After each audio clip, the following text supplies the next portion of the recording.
Welcome to the cold, hard truth on sports. I apologize in advance if I am out of line here. Brace yourselves, boys. We're going in. Am I hallucinating here? Just what in the hell do you think you are doing? I can't believe you. I'm not reading. I'm just looking at the picture. Welcome to the cold, hard truth on sports. Welcome, everybody, to another great week here of the Cold Hard Truth on Sports. I am your host, Matthew Long. Ooh, Thanksgiving is by us.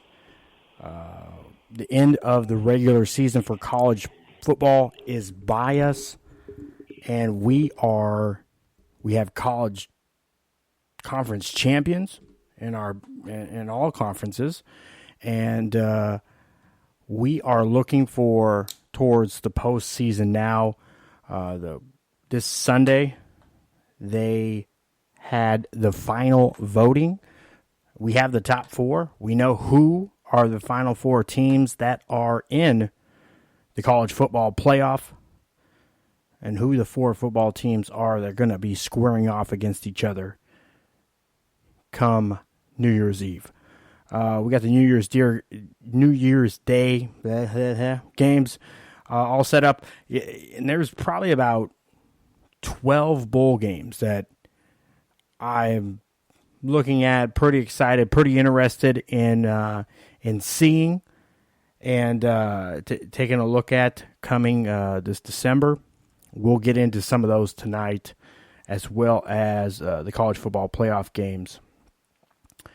We do have a special guest tonight that'll be calling in the second hour. He is the head coach for the Gulf Coast Lions, and they are part of the North American Premier Basketball League, the third pro basketball league in the United States.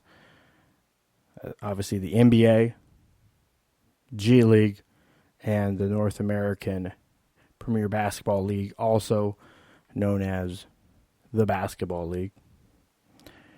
Head coach Eddie Corporal will be joining us again in the second hour. We're going to get into some NBA talk. The Lakers actually just had their win streak snapped. We'll get into a little bit of the NBA talk as well as some news in the NFL. Of course, the coaching carousel has really started to spin, and usually first we start seeing it affect college football, but then those things kind of meld and mold their way into the NFL game as well. Obviously, that's a longer season, so generally you don't start hearing coaches announcing that, hey, I'm going to make a change and move over to a different program until sometime after the season's over, the conference championship. Now those are all in the book. We're starting to see that carousel move. I know there's a lot of suspicion and a lot of questions up about the Dallas Cowboys position. Now, I was to the understanding from a source of mine that Lane Kiffin would be interested in the Cowboys job, but most would be. He is rumored to be heading to Ole Miss, leaving FAU, heading to Ole Miss. I will share my opinion on that a little bit later in the show. But right now, I'm going to welcome in my co-host. He is the author of the P.K. Frazier novel series, which, if you haven't picked those up, head on over to Amazon. Just type in P.K. Frazier, and you can get all three of them in a bundle pack there as well. As well as one of our top contributors for college football and editor for golf, Mr. Kevin Crest. How are you doing tonight, Kevin? I'm good. I'm eagerly awaiting the Florida International Arkansas State Bowl matchup. Oh my goodness! But, I'll have to put up with some others. But that's the one I'm waiting for. I was looking through. Be patient for the next few days. There's 39 bowl games, and I think about 12 of them I would wanting to watch or cover. There's about 12 of them, maybe 15, just depending on the team that's in it, right? But outside of that, I mean, I was looking over these bowl games here, doing show prep, and I for the life of me can't figure out some of these games. And Hawaii Bowl, hopefully that ends up being something good. Hawaii versus BYU. So Hawaii has a home game on Christmas Eve against BYU.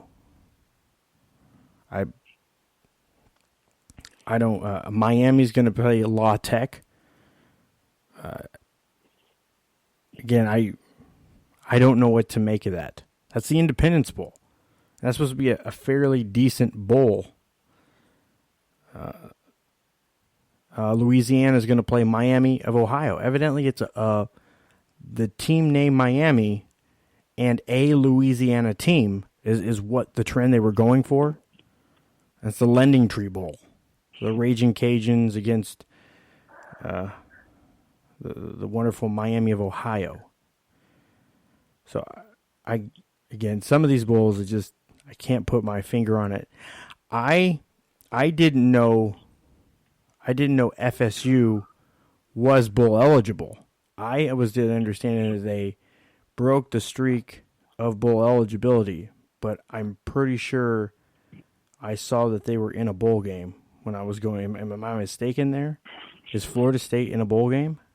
No, they broke that streak last year. So okay. Yeah, it was broken last year. So they squeaked their way in with the 6th win the next last week of the season, and got the Tony the Tiger.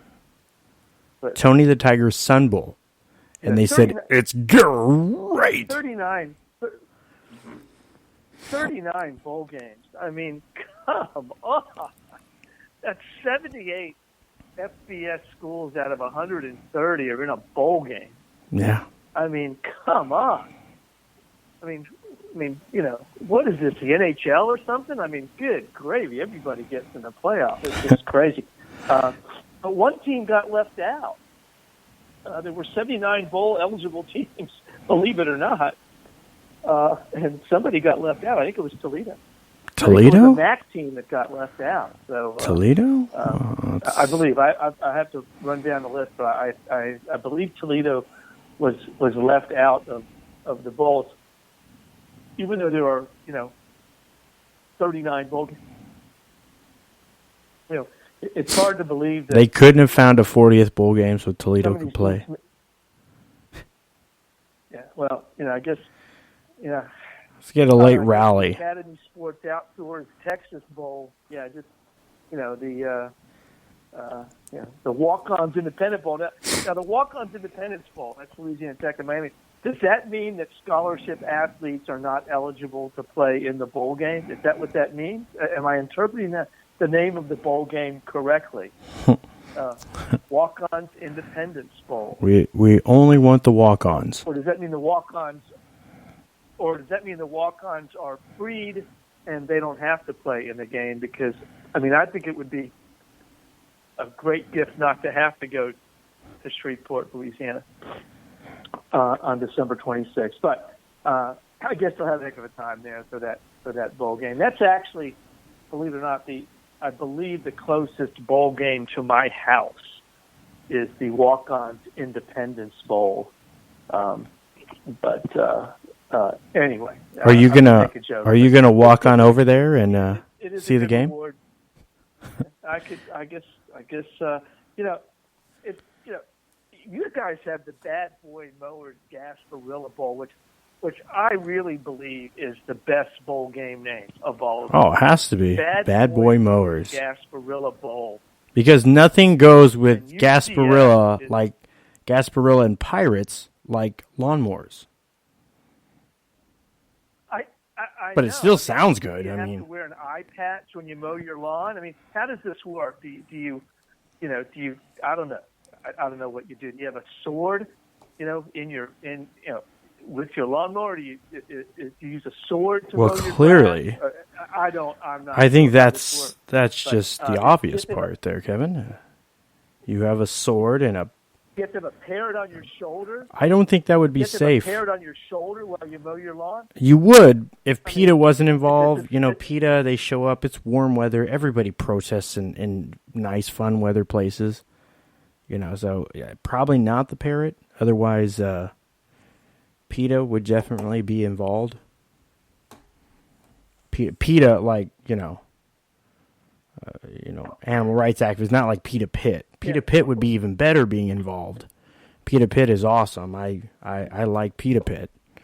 A good PETA rap is awesome. But, no, actually... Then we've got the Tropical Smoothie Cafe Frisco Bowl. I mean, there's a lot to be said there. I'm not sure where to go with that, but you just these names are fascinating. I mean, I think we should actually pick the teams by. They should just say what team's nickname fits the bowl game the best and go with that, right?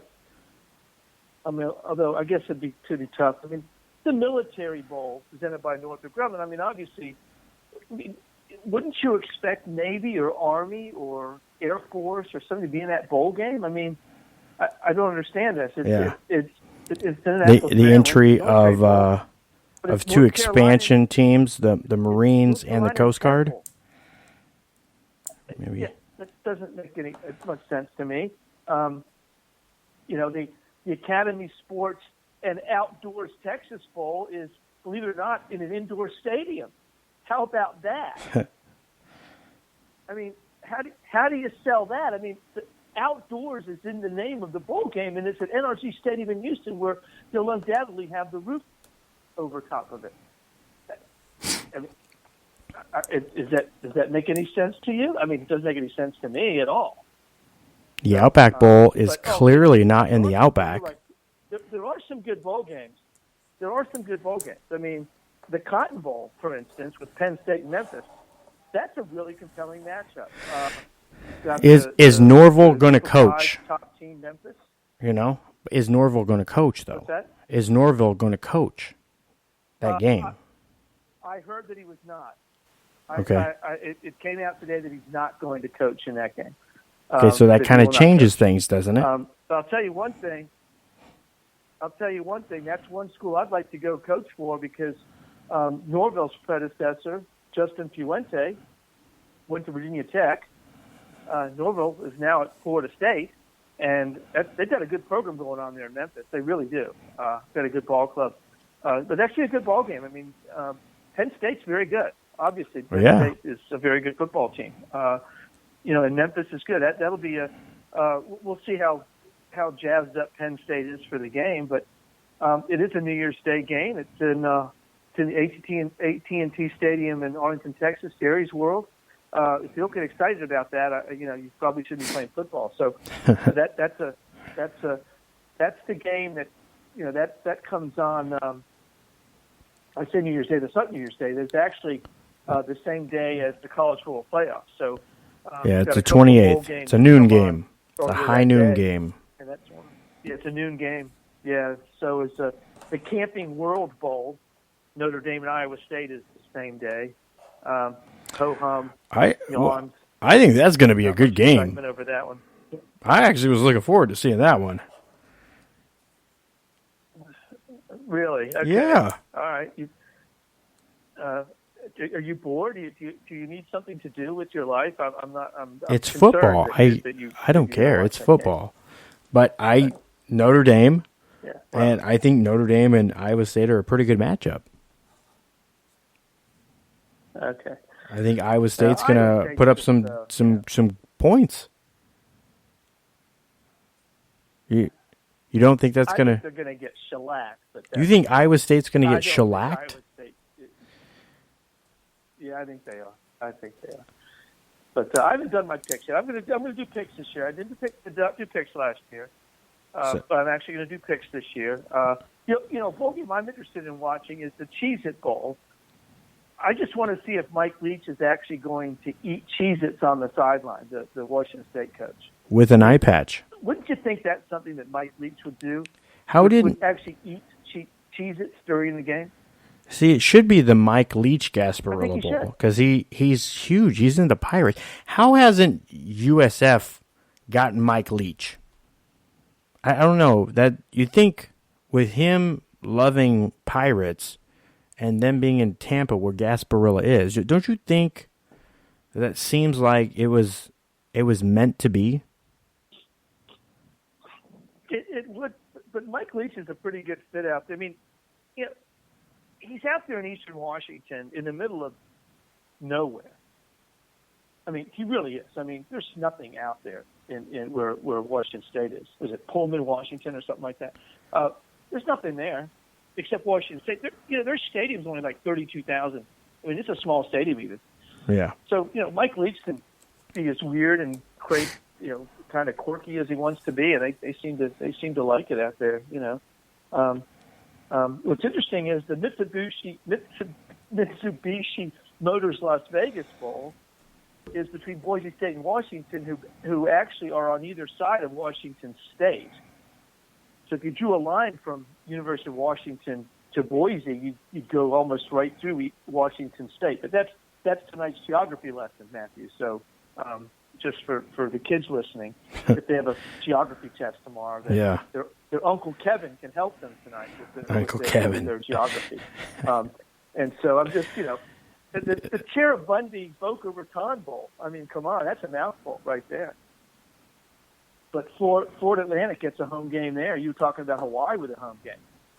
FAU gets a home game. I mean, you play a bowl game in your own stadium, but they won't have their coach. So, Lane Kiffin has already, I don't think he could find Oxford, Mississippi with a map, but he's going to be coaching Ole Miss. And who knows how long that's going to last. He may have already accepted another job. We don't know. Lane Kiffin doesn't stay anywhere very long, whether he wants to or not. I mean, he stayed at FAU for 3 years, 3 seasons at FAU. That's pretty. He was there for 3 years. He was at Alabama for 3 years. He was at USC for, wasn't that the famous Pat Hayden firing Lane Kiffin on the tarmac of the airport after a loss for USC? Then he, of course, he was at Tennessee for a cup of coffee. It was one season, but it took him a long time to drink the cup of coffee. But it was a rather large cup of coffee. How about that? And before that, he was with the Oakland Raiders.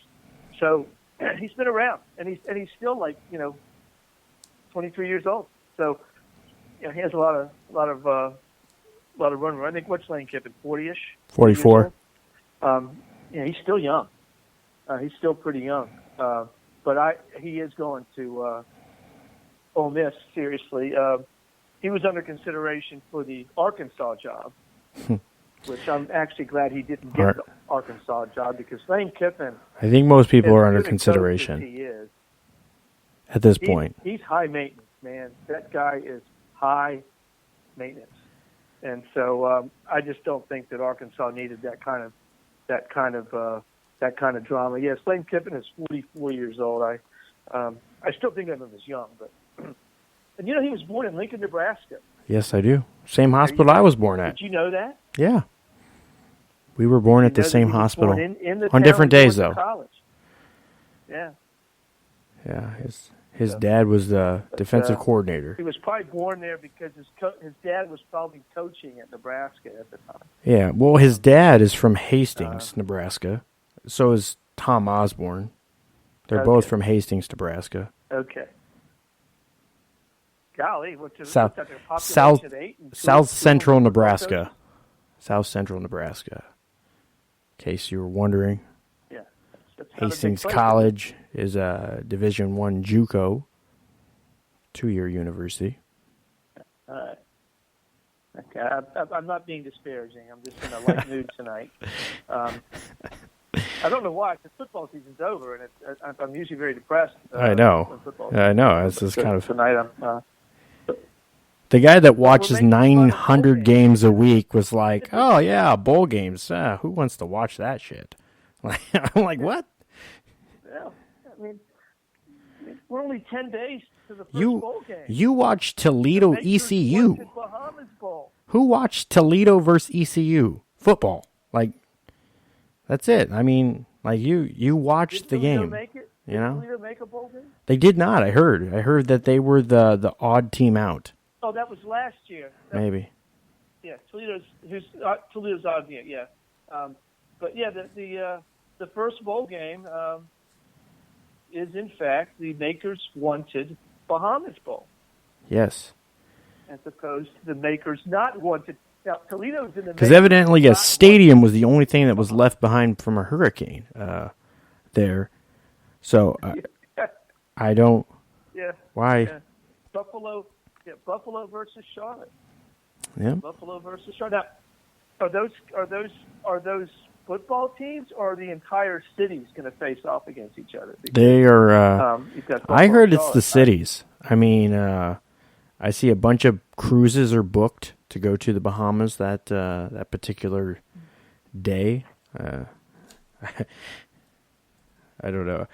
You know, that's the thing is it doesn't make a whole lot of sense because you don't see like a huge. And the thing is, I've never understood like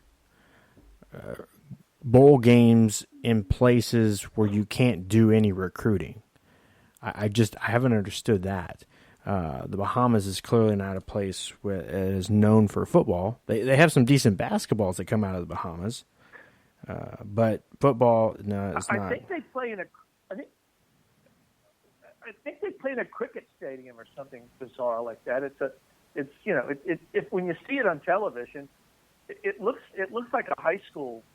Actually, it's smaller than Texas high school stadiums for sure. Well, most things. But it looks rather bizarre looking place. But let's admit, these are TV shows now. They're not really. They don't care who goes to games.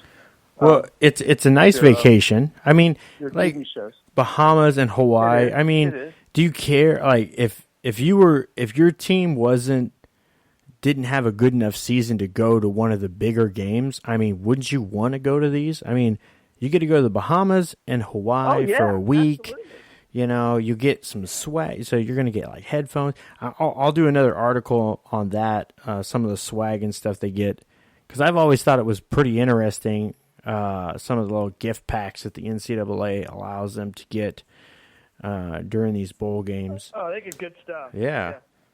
So my nephew my nephew went to the Belk Bowl with the Arkansas Razorbacks one year, and he got all sorts of good stuff. It was a while ago, clearly. There's a dollar limit that they can provide, but there's unlimited certain things that they can give. So they give some really nice stuff.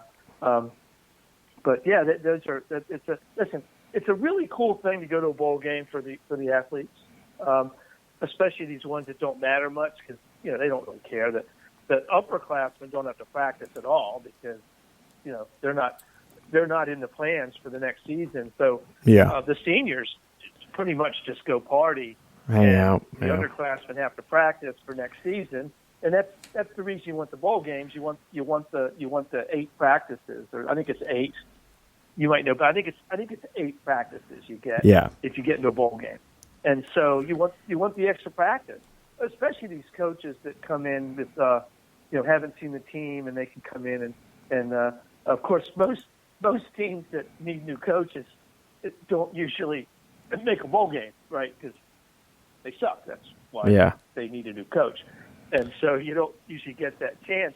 But, I mean, you've got if FAU names a head coach before the bowl game, which is unlikely because their bowl game's really early, but they get a chance to look at the team. And so, who knows? But, yeah, it's great for the kids because very few of these bowl games, well, none of them except the championship games really matter. I guess you can make a case that the Rose Bowl matters a lot because there's such tradition between the Pac-12 and the Big Ten. That game matters.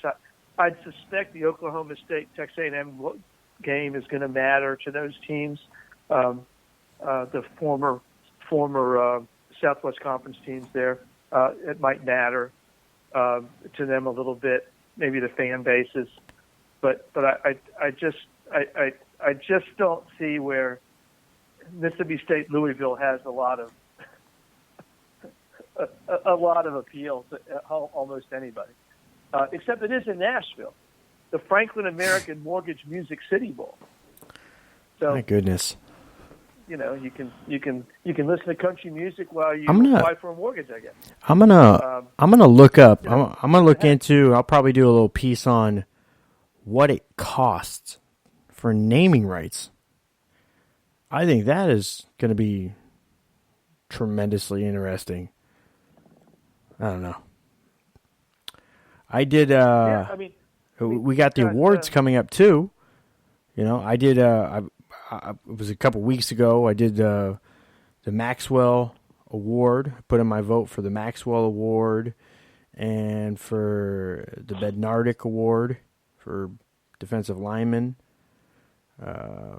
defensive player, actually. And then today was the George Munger Coach of the Year Award. I did put in my vote for that today. So. All right. You mentioned Tony the Tiger Sun Bowl. Yeah. That has had so many sponsors, but I mean, is Tony himself the sponsor? I mean, did he kind of break away from Kellogg's? Is he getting reimbursed for his likeness? I mean, what's happening there with Tony the Tiger? I like Tony the Tiger myself. I actually, Frosted Flakes are probably my favorite cereal. I love it. They're good. But if you're going to have Tony the Tiger Sun Bowl, shouldn't you have a team named the Tigers in the Tony the Tiger Sun Bowl? I mean, actually, they should have put two teams. They should have put like two teams. There's lots of teams named the Tigers. Yeah. Right? There's lots of Tigers. Tons. They should have put Tigers into the bowl game. Well, you have Sun Devils. The Seminoles versus the Sun Devils versus. Well, yeah, you've got the Sun Devils in the Sun Bowl. Okay. Sun Devils in the Sun Bowl. I can go with that. The Seminoles are from the Sunshine State, right? The Sunshine State, Florida. Yeah, there's all sorts of Tigers. Maybe that's where they're going with that theme to it. That's a stretch, but you've got some. So you went with the Sun part. I was going with the Tiger part. Yeah. Tony the Tiger part. So they do not have a Tiger connection. Sun Devils versus a team from the Sunshine State. I like it. Although Odell Higgins is considered an old Tiger. I hear. I don't know. He could be. Yeah. Do you think Norville is going to keep Odell Higgins? I mean, the guy he's been inherited by literally everybody since Bobby Bowden. Is that does he kind of come with the job? I know that they said they wanted Jim Leavitt they want to keep Jim Leavitt on staff at some capacity. They're going to retain him. I wonder if that means Odell Higgins will also be retained. Well, he's a heck of a recruiter, but of course the team hasn't played that well. But I know he was under serious consideration for the job. I mean, I never thought that he was going to get it, but they did consider him for the job. But that's what I reported they would. But it's hard to say. Arkansas hired their coach. I know it made national news. Everybody was on pins and needles of who would go to Arkansas. They hired Sam Pittman. Yes, that Sam Pittman. Oh, Sam Pittman. Everybody's nodding their head going, Sam Pittman. Sam Pittman. What a hire. Yeah, offensive line coach for Georgia. Not coordinator, offensive line coach for Georgia. Sam Pittman. So they went deep into the So as I understood. And he was the upgrade from Chad Morris. Do they realize tanking in college football doesn't help? It doesn't work. There's not a draft. No, you don't get access. You don't get extra home visits or coaches calls. It's still the same. No, you don't get. Yeah, you don't get the number one quarterback recruit in the country if you're the worst team, and it doesn't work that way. But FSU looked kind of like a dumpster fire, and they got Norville. I mean, he's a, I know. And I know. I would think that Memphis might take a look at Pittman before Arkansas. But maybe, again, just because he's not on our radar doesn't mean he's not on some people's radars that are, I guess, more in the know than us. Pittman was Brett Bielema's offensive line coach from 2013 to 2015, and he has Arkansas roots, and he's a heck of a recruiter, and so he was very good at Georgia. So he has SEC. But he's a head coach. How is he as a head coach? That's kind of the question here. Isn't that what he was hired for? He's never been a head coach. Okay. From what I understand. Or a coordinator. Has he coordinated? Has he at least? No, he hasn't been a coordinator. And has not coordinated. An associate head coach. Associate head coach. So he was an associate. Is that the same thing as an assistant head coach, or is it just like is that like the Speaker of the House of Coaches? Like he's third in line? Is that associate? Is that what? It's like the whip. The whip. In the Senate. I mean, in the House. It's like the House whip. That's Nobody like. really knows what the whip does. That's like the fourth in line. Kind of a cool title. Isn't it? Fourth in line? Yeah, whip? It's majority whip? Yeah. So he was assistant head coach at Arkansas, and this past year he was the associate head coach at Georgia and offensive line. Okay. He's never been a coordinator. Actually, he was a head coach. He was a head coach at Hutchinson, Kansas, which I believe is a college. Yeah, it is. It's a NJCAA school. We used to play them in basketball. It's a good program. They were in our conference. And all kidding aside, Hutch is a good school. All kidding aside, Pittman's been at North Carolina, Tennessee, Arkansas, Georgia. He's been at top level programs. So I'd say at least Georgia top level program. And Arkansas was pretty decent when he was here. In fact, most people they attribute the fall off at Arkansas to his departure for Georgia. That after he left, because he was the recruiting coordinator at Arkansas, and so Bielema had things kind of going in the right direction after his third season. They went to the bowl game and all that, and then things started to go downhill after that, and they attribute that to his departure. So we'll see how he does. I mean, I always wish all coaches, even Lane Kiffin, success. Lane Kiffin's just humorous to me. You mean especially Lane Kiffin? In a weird way, right? Yeah, he's in a weird way with Lane Kiffin. But I wish Pittman success. I don't think he's that weird. I just think he has a twisted sense of humor. I think that's more what it is for me. Maybe you think he's just a weirdo. Kiffin? Yeah, I just think he has a twisted sense of humor. Coach. Yeah, clearly. He's a great coach. I believe that Arkansas going with Pittman, though, I think maybe that they're realizing that their program is only going to be what it can be, which is 8-4, 9-3, 7-5, get to bowl game, occasionally compete for the SEC West title, but as long as Saban's at Alabama, that's not happening.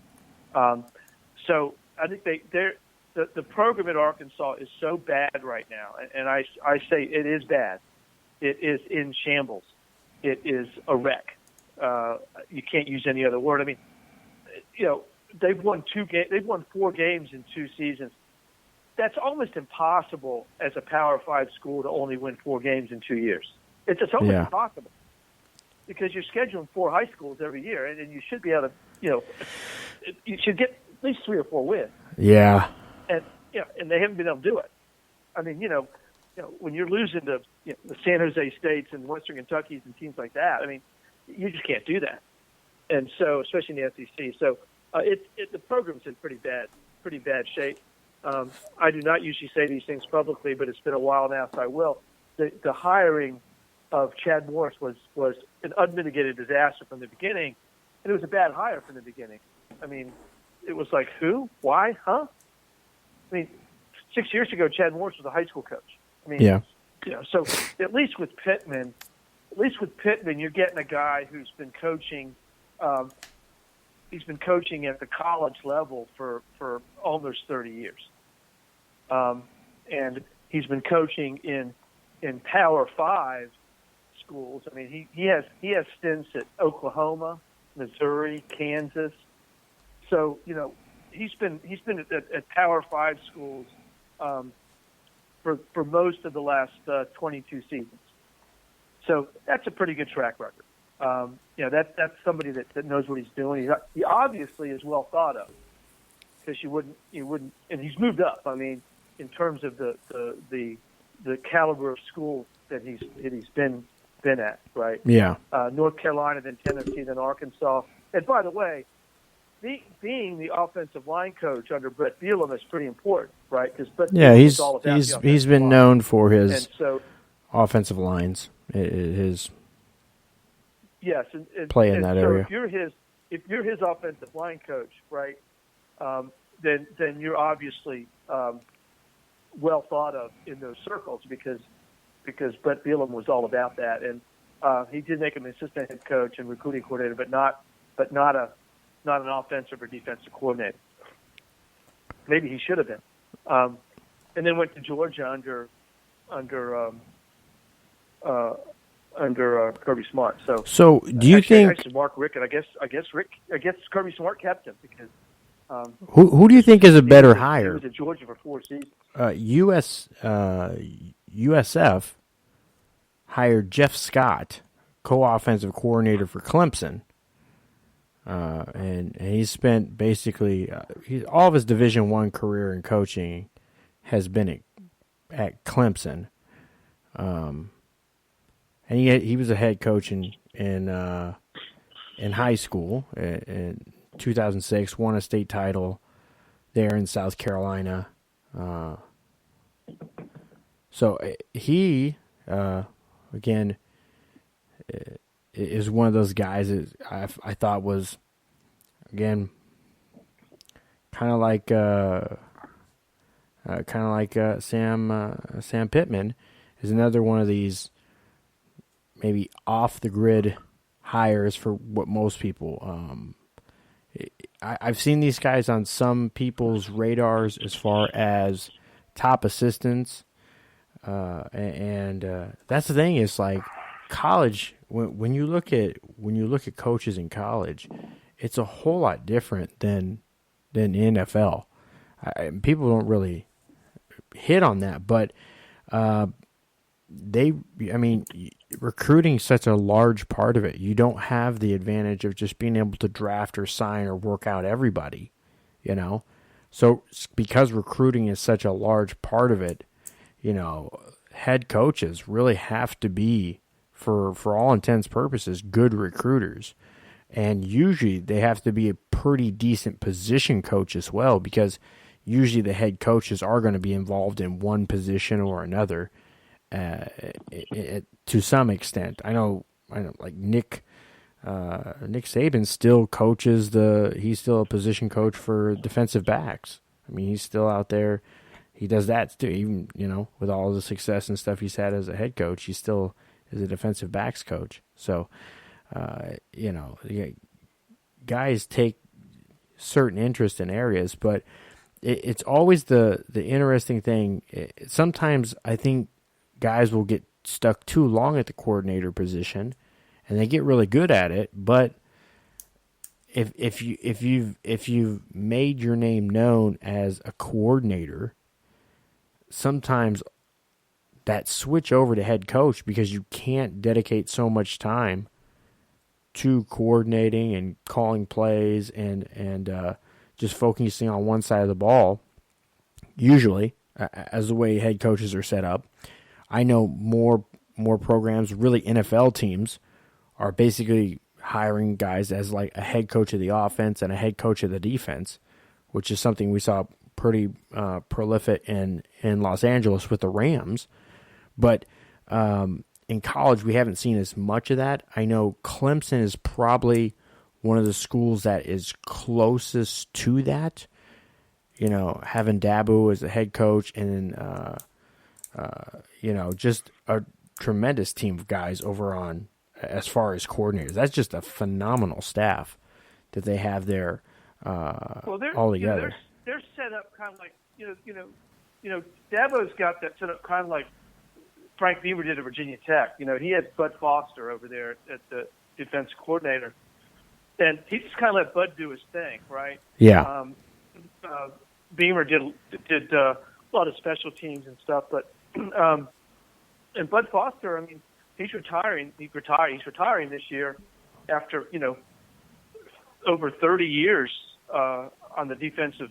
He didn't become the coordinator until 1995, but still, he got to a point.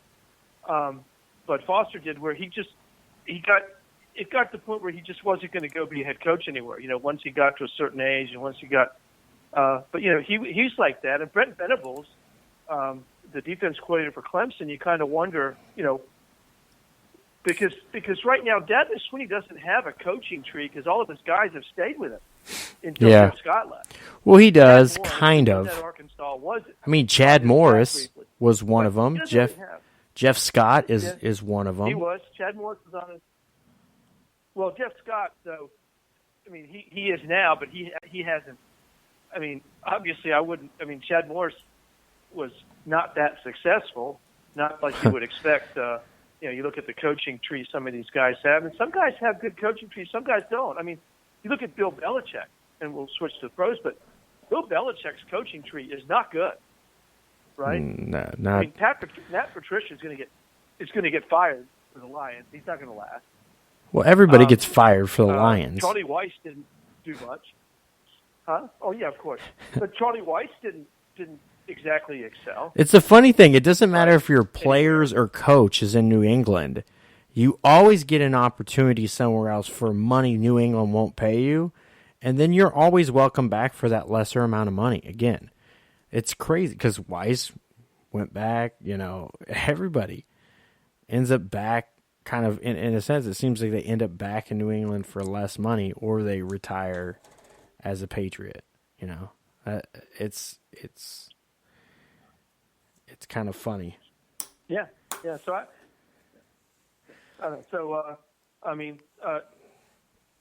and I haven't heard.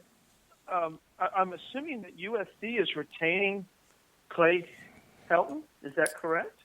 The athletic director has not made a decision. They haven't made a decision, but they're ranked in the top 25 in the final poll. So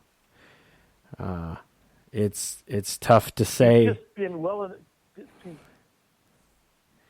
It's tough to say, hey, we're going to fire a guy that's finishing top 25 from not being ranked a year ago. They seem to want to play for him. So, I mean, I watched that team play, and of course, they, interestingly enough, Utah lost to Oregon Friday night. That blew their chances to get into the playoff. But interestingly enough, Utah lost to USC and Oregon, and USC and Oregon are very similar because they both have a lot of team speed, right?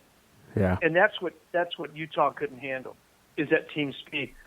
And frankly, and I know we're going to talk about it again after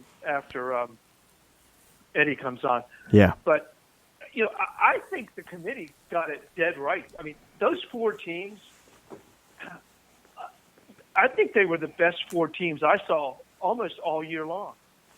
I mean, with my eyes, okay? Forget the stats and forget, a lot of other mitigating factors of schedule and some other things like that. But, I thought that Oklahoma, and I think they're where they belong at number 4. But man, those top 4, I think are way ahead of anybody else. I mean, I don't think there's any debate right now of those top 4 teams. I don't think Georgia. I never was sold on Georgia because I thought offensively they were very challenged, and they showed that in a couple of their losses, right? And plus, they had a bad loss. South Carolina is not very good. I actually went to the Tennessee-South Carolina game, and I don't know how South Carolina beat Georgia. I have no idea. But mainly it's because Georgia wasn't very explosive offensively, and if they got in a close game, they were vulnerable, and that's what happened. And so, I think that they got it. I think this is going to be an incredible Final Four. I mean, LSU, Oklahoma. Oh my gosh! I think they've already started scoring. I think it's already 10-7. I mean, they haven't started the game yet. I mean, it's right. I mean, that's going to be incredible. And Clemson, Ohio State. I mean, come on. That's like that's just going to be. I mean, it's going to be brutal. Years past you've always said, oh, there's one team that maybe, but this is going to be something. I'm looking forward to it. Like I said, there's a handful of games are like, oh man, just that I am really interested in seeing. Man, give me the 28th. You just don't like Iowa State. I think that's what it is. But the hating on my boy Matt Campbell. But that. And but Purdy. At the same time as Penn State and it's at that time at the same time as Penn State and Memphis. You think Iowa State, Notre Dame over Penn State and Memphis? It looks like it. Or I can just turn on 2 televisions. I got it like that. Yeah, well, I have picture in picture. So I don't do picture in picture because the picture gets in the way of the original picture. So I'll just get another. I have it's great because other televisions. This way I can watch 2 meaningless games at once instead of just one. I mean, it's great. I can totally. It means my wife something. Would be like, "What are you doing?" To someone. You can't just limit yourself to one meaningless game. You got to watch 2. So, absolutely. Anyway, but of course, the more the merrier. But no, it's the time of the year, right? The more the merrier. Is going to be outstanding. Yeah. So. And then I guess we'll talk. But we'll break down here a little bit later on in the show. Our guest will be joining us here shortly. But one of the big things I wanted to bring, Coach Eddie Corporal on. Again, he's the first head coach for an expansion team, professional basketball team, part of the North American Premier Basketball League, also known as the Basketball League. It's an expansion team, the Gulf Coast Lions. Now, if whenever you see a league adding teams, clearly there's health and sustainability in the league. Now, the league is a third pro league. And the way that they've kind of built their markets are in markets that are missing out on some of the options for basketball. So you see there's a Kansas City. There's a team in Kansas City, San Diego, Tampa. Tampa was one of the expansion teams last year.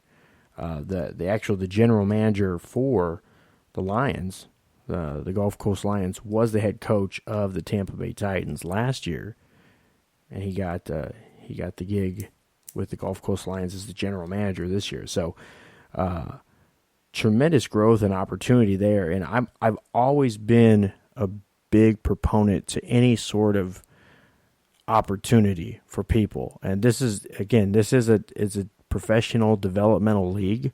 It's different than the G League. The G League does have its certain drawbacks. Kids can right now, if they wanted to go from high school to pros, they could go straight into the North American Premier Basketball League right out of high school if they wanted to. NBA, not so much. G League, you also can. So there are little differences and nuances. There's a lot of experience and stuff within the league as far as the coaches, and pretty much everybody there has either a plethora of college experience, playing and coaching, or NBA experience as well. So the whole idea is, again, developing players' talent to, obviously they want to keep their best talent around as long as they can, but if they have an opportunity to go up and play in the NBA, then they don't want to stop them from doing that. It's actually the opposite. They want to be able to empower them and prepare them to be a part of the NBA if that's where their goal is at. So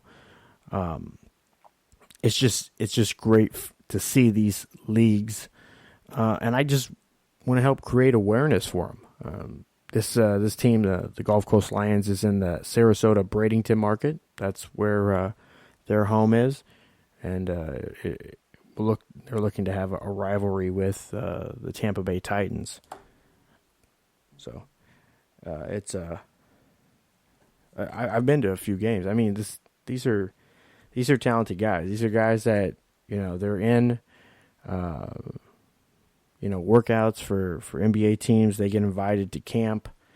Obviously, the NBA roster, you got like 16 guys. That's it. So, you don't get a practice squad team like you do in the NFL. It's those 16 guys. So, I look forward to these opportunities.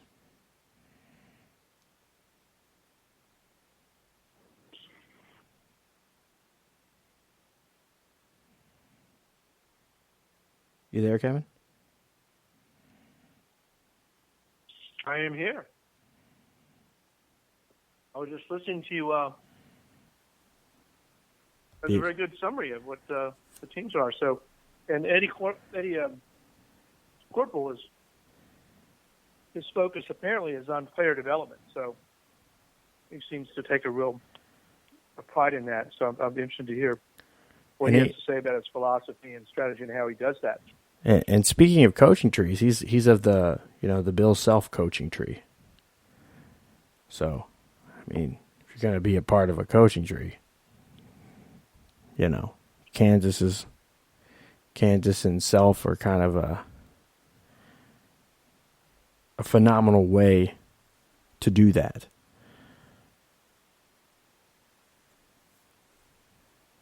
So I know they will be having tryouts for the team and a press conference on December the 14th. So agents, players, people the like that are interested in or trying out for a league, they're having an open tryout on December the 14th in Sarasota. I'll share out some more details on... Are you trying out? Me? No. Are you trying out for the team? I am not. I'm out of shape. That's that part of my life is behind me.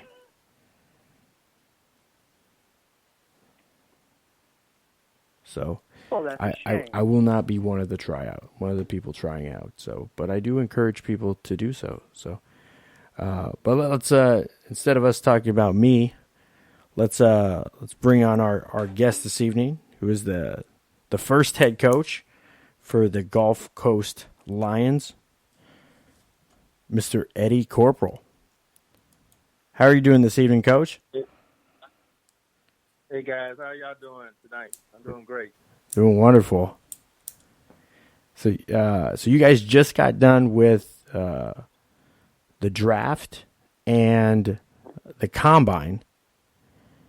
How do you guys feel you're positioned after coming out of these two marquee events for a brand new franchise? Well, I feel pretty good. We had the number one pick in the draft, and so, I wasn't really expecting that. So I feel like we came out this weekend doing really well. Getting a guy that, that's going to be dynamic and is going to probably have a chance to be a star in this league. Now, being able to get that first overall pick, do you think? And again, I know you guys only have 2 rounds right now, right? Yeah. Do you think that this is something right now is setting you ahead of the curve, having a new franchise? Oh well, definitely, it's positive. Anytime even in the NBA, you get a number one pick, it's a positive thing. And I mean, moving forward, getting a caliber player like as Raheem was a definite plus, and he fits perfectly in the scheme of the things that I like to do offensively, and as far as having an athlete of his caliber, he fits in perfect in what we're trying to do. And for the listeners, he's speaking of Raheem Williams, who's a shooting guard. He played at Shaw and most notably for Youngstown State. He's out of Canada. Do you feel that stylistically, bringing in a wing or a shooter is something that it's going to be important to the focus of the Lions and the way that you guys are building the team moving forward? Well, yeah, definitely bringing in a person that can score the basketball is something that every team wants, and he'll add into what we're looking to do. In this league, you got to score to win, but also he's a great defender too. So he plays both sides of the basketball very well, and that's what I really liked when I was watching him. And I've known of him not just through this past weekend, but from past years I've seen him play, and he's really developed from last year. He has so much upside, and he's going to be a good one. Now I was talking a little. This is Kevin Kress. Yeah, go ahead, Kevin. Yeah, this is Kevin Kress. Nice to have you on the show. Thanks, Kevin. So the league is, I guess you could say, part development, and you have to win basketball games. So I guess as I think of a comparison to minor league baseball, where you want to win, but you're also trying to develop these players. What is how do you balance that, for these kids in this kind of league? Well, every day when we're in practicing, we're doing a lot of one thing, in the pros, wherever level it may be, pros, especially at the higher level, they want guys who like to win, who want to win. So in this development league, you're not only looking at skills, basketball-wise and fundamentals, but you're also teaching them the mindset of the mentality of trying to be a winner, and creating a winner. So no matter what level it is, if it's from high school, college, or at our level, we're working on them and teaching them how to be a professional, how to be a winner, and also including in that, your skill work. So you're always developing, skill-wise, but you're also developing the mind also too. One of the things that we hear a lot about the current state of basketball with the AAU and quote unquote the culling of the stars, the kids who clearly are going to get to another level, is sometimes they they come to the next level lacking some of the fundamentals that you would have assumed that they have. Do you see that in your role? Do you have to coach some fundamentals for some of these guys, or do you get them, already developed? No, they all lack something. That's why they're at the level where they are. I mean, you can see it in the NBA. We got guys who are not, in my opinion, I feel like some that has hurt the NBA a little bit. Because I grew up in the NBA, and a lot of fundamentals they have lacking. Shooting, passing, rebounding, defensive. So when guys come to me, especially in this league, they're not all polished, but it's like my job to help develop and work on fundamentals. We work on fundamentals. Even though they're pros, we work on fundamentals every day. And so that helps us become successful, because when it gets down to, the little things in the game, that's where the fundamentals win over. Because I would suspect that if these guys do get a chance to move on, in many cases they'll be role players, right? I mean, they're going to have to fill a particular role or a need that a team might have, and so that's true.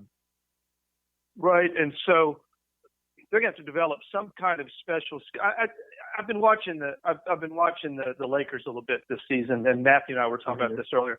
But the kid Caruso, who's just a feisty player, but he seems to have a toughness and a grittiness about him, and he does a lot of things pretty well. So I suspect that's what you're trying to get out of your kids, right? Because you've got to prepare them to be able to step into something, because they're not going to be stepping in as a star or starter right off the bat. Is that a correct assumption, or is that? Well, that's correct. I tell them, when I was addressing all the players this weekend, I said you got to find something that separates yourself from others. For example, Bruce Bowen with the San Antonio Spurs, found his, he was a scorer, overseas, and he could score the ball. But for him to get in the NBA, he found that if he could lock up, play defense, and be a great defender, he probably could make a team. And that's what he did. That was his role in San Antonio at the time, and he was a very, very valuable. And the scoring was just a plus. I mean, he could score, but they had other people. So that's why I try to tell these guys, like, I said, you make a decision on what you do and do it best. So, I mean, if you're a rebounder or if you're a defender, I'm going to defend like 94 feet. And I'm going to do it all the time to separate myself from others, to distinguish myself, what I do really what I do well.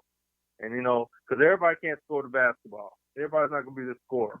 But for you to get to the next level or whatever, anything, equal to my team, you got to be the best rebounder, best defender, passer, point guard, sitting up people. You have to make a constant decision of where this is what I'm going to do, and I'm going to stick to it and get better and better at it. And then when your opportunity comes up, you have something to fall back on. Because I know last year. Bruce Bowen's a great example. I mean, I was just calling because I'm just staying on last year. You had 3 guys on your Tornadoes team that was in the top 10 in average scoring in the league.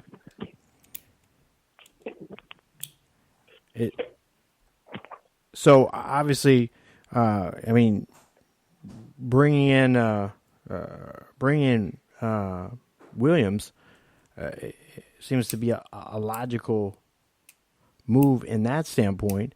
So what as far as can you elaborate a little bit more on what you're looking at for maybe on the developmental side for guys like this? Obviously, you said not everybody can score, but obviously you've had some success with guys on your team being able to score. Is that from development, or is that more so guys that was just a strong point. I think it's kind of the system that we run too. My team with the Tornadoes was very. I mean, everybody was pretty much balanced. Everybody could score on the team, but I mean, it was really balanced where they were a team of. They had a focus and they had a mission, and they wanted to win. They wanted to be in the playoffs and get in the championship, and wanted to be the best team. So everybody, we had so many weapons. I mean, any given night, one guy could score more than the others, or pick up the pace, or pick up the slack when we needed it. And that's what I'm kind of trying to do here at Gulf Coast, is where you just can't key on one guy or one or two guys. It's gonna be very balanced. Our offensive system is geared towards that, where it utilizes people's skills and gives everybody a chance to have an opportunity to score the basketball. So I think that's what we had in Kansas City, and hopefully I can find the right people to do that here at Gulf Coast. As far as I wanted to talk a little bit about some of your philosophies. I know you come from the Bill Self coaching tree. You playing there at Kansas and coaching for a period of time there at Kansas. How does that affect some of how you operate now? I know Kansas has always been kind of one of those balanced programs as well. And I know from our conversations from before, you do take some of an old school approach with, it seems like this day and age, of instilling the quality of defense in your guys as well. Could you highlight a little bit more on that? Well, yeah, my philosophy is it's from a lot of people because, as I told you earlier, like I grew up in the NBA, and when I say I grew up in the NBA, my brother played. Otis Bergeron was a 13-year vet, four-time NBA All-Star, and when here in Kansas City, I was their ball boy and equipment manager. So I got to actually sit on the bench, and go to the practices, and there every game. So I kind of learned from a lot of coaches. I learned a lot from Cotton Fitzsimmons and guys like Pat Riley, Dr. Jack Ramsey with Portland, Billy Cunningham, Casey Jones. So I got to see a bunch of different styles of coaching and how they operated with players. And then, of course, being around Coach Self, these latter part of years, I've, taken a lot from him. And that's kind of like the system we kind of use, that things that we do. But one thing I did take from a lot of them that I know that was constant, that everybody, all of them did, was they really concentrated on defense. And I know with Coach Riley, when he was with the Lakers, it was showtime and everything, but those guys really could play deep when they needed to. And that's why they were winning championships. And I know with Coach Self, he preaches that all the time. We get guys come in here at KU that are, 5-star, and they actually, tops in their prep career, but a lot of guys sometimes don't make it because, or can't transcend or make the transition because, like with him, you don't defend, you don't play. And so they end up learning how to defend. So like, for example, last year, the reason our Tornado team was really, really, really good is because the guys bought into it. They like stopping people, they like getting stopped when we need it. So if we got down, 10, 15 points, they didn't panic, because they knew we would get it back, because they would just get stopped. So I am very, very, just conscious about, and I talk to my players a lot about that, about defending. And because everybody in this league, in the CBL, everybody can score. Everybody scores. But there's a lot of teams, a lot of players that don't want to take the time or the effort to defend to get stopped.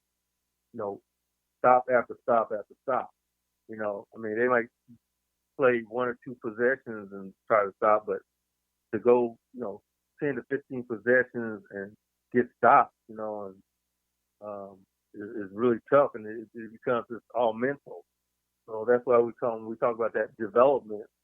That's part of it, and so I think when the guys, especially leave my team and make the transition, I know we had one guy named Kevin Young, played at Kansas, played with us our first year with the Tornadoes, and he had that mentality coming in. That's when I really saw the difference between other college guys going into pros and like guys from KU, and because Coach Self really prepared them to make the transition to being a pro. So that's what I hope that I can do, what I did with Kansas City, and hopefully I can do that with golf coach. That guys, when they do either get an opportunity to go to the next level, that the transition will be easier for them because they've already been taught how to do it the professional way.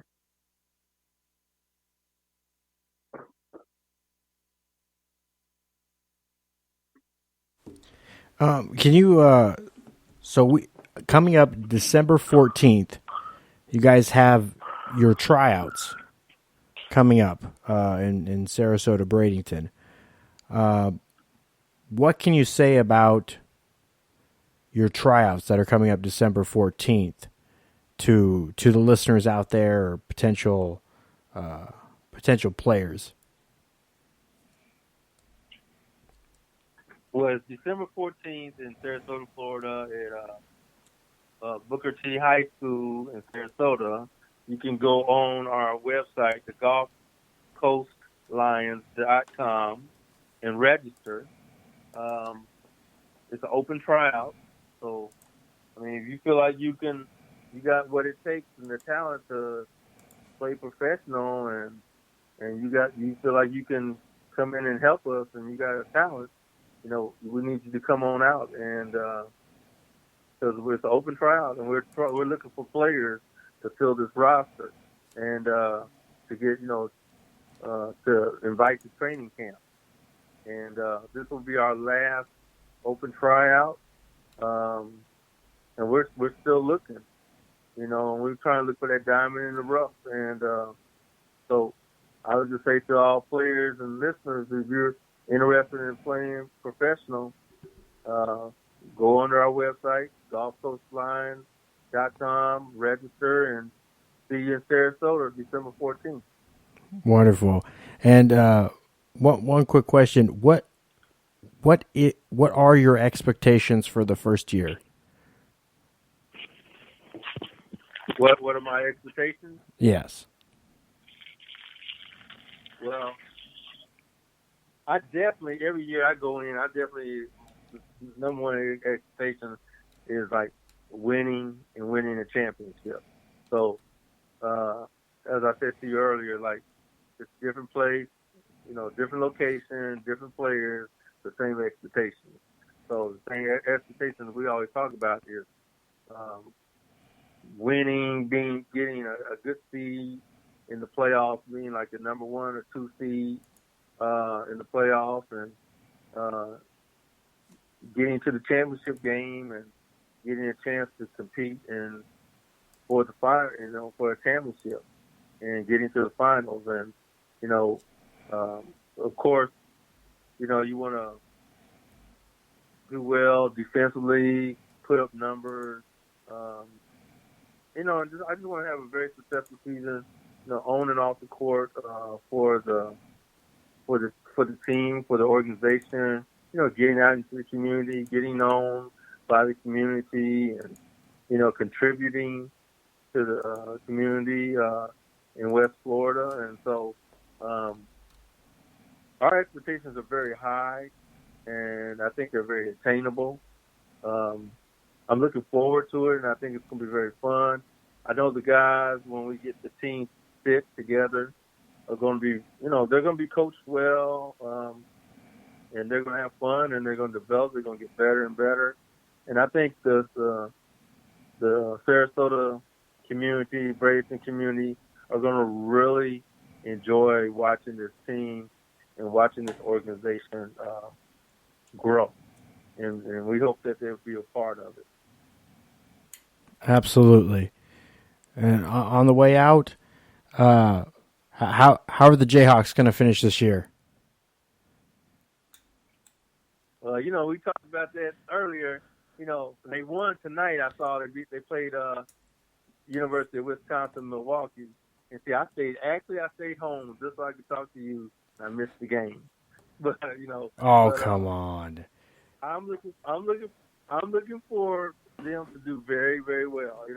As I told you earlier, like this team coming up that Coach Self has doesn't have like a really superstar on their team.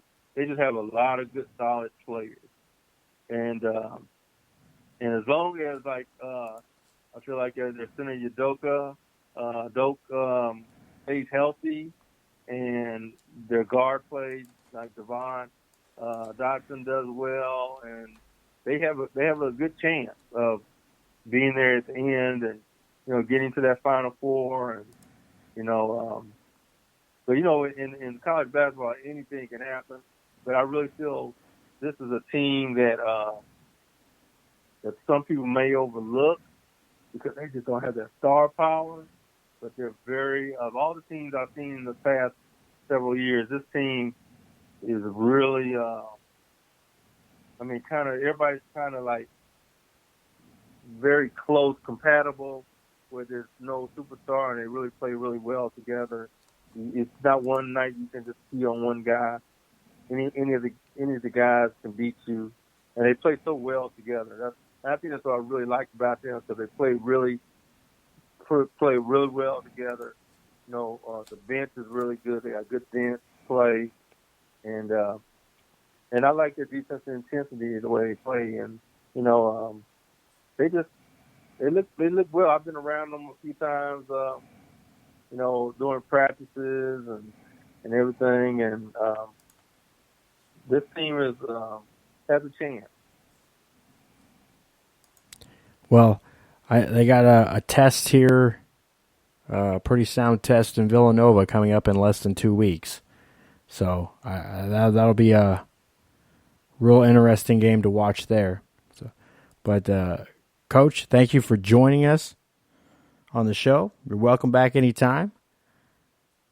And we look forward to the Lions season. Well, thank you. Thank you for having me on. And I really enjoyed it. Thanks, and I appreciate it. And I look forward to talking to you guys again.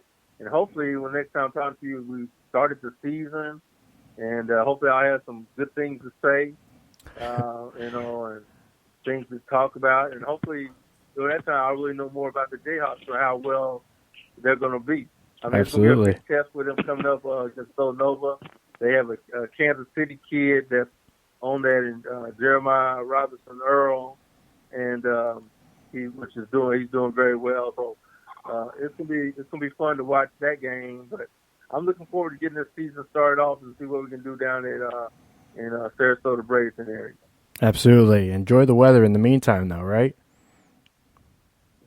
Oh, definitely. Here in Kansas right now, it's like 30-something degrees. So Gosh. I can't wait to get down to that beach and that sunshine. Oh, well, it's here, so we keep it in high supply. Thanks again for coming on, Coach. Well, thanks for being with us. We really appreciate it. Okay. Hey, thank you. Thank you for having me. Y'all have a great evening. You're very welcome. Okay, you too. Coach Eddie Corporal. That Kansas team they're pretty sound. I know we talked a little bit about them after the opening week of college basketball.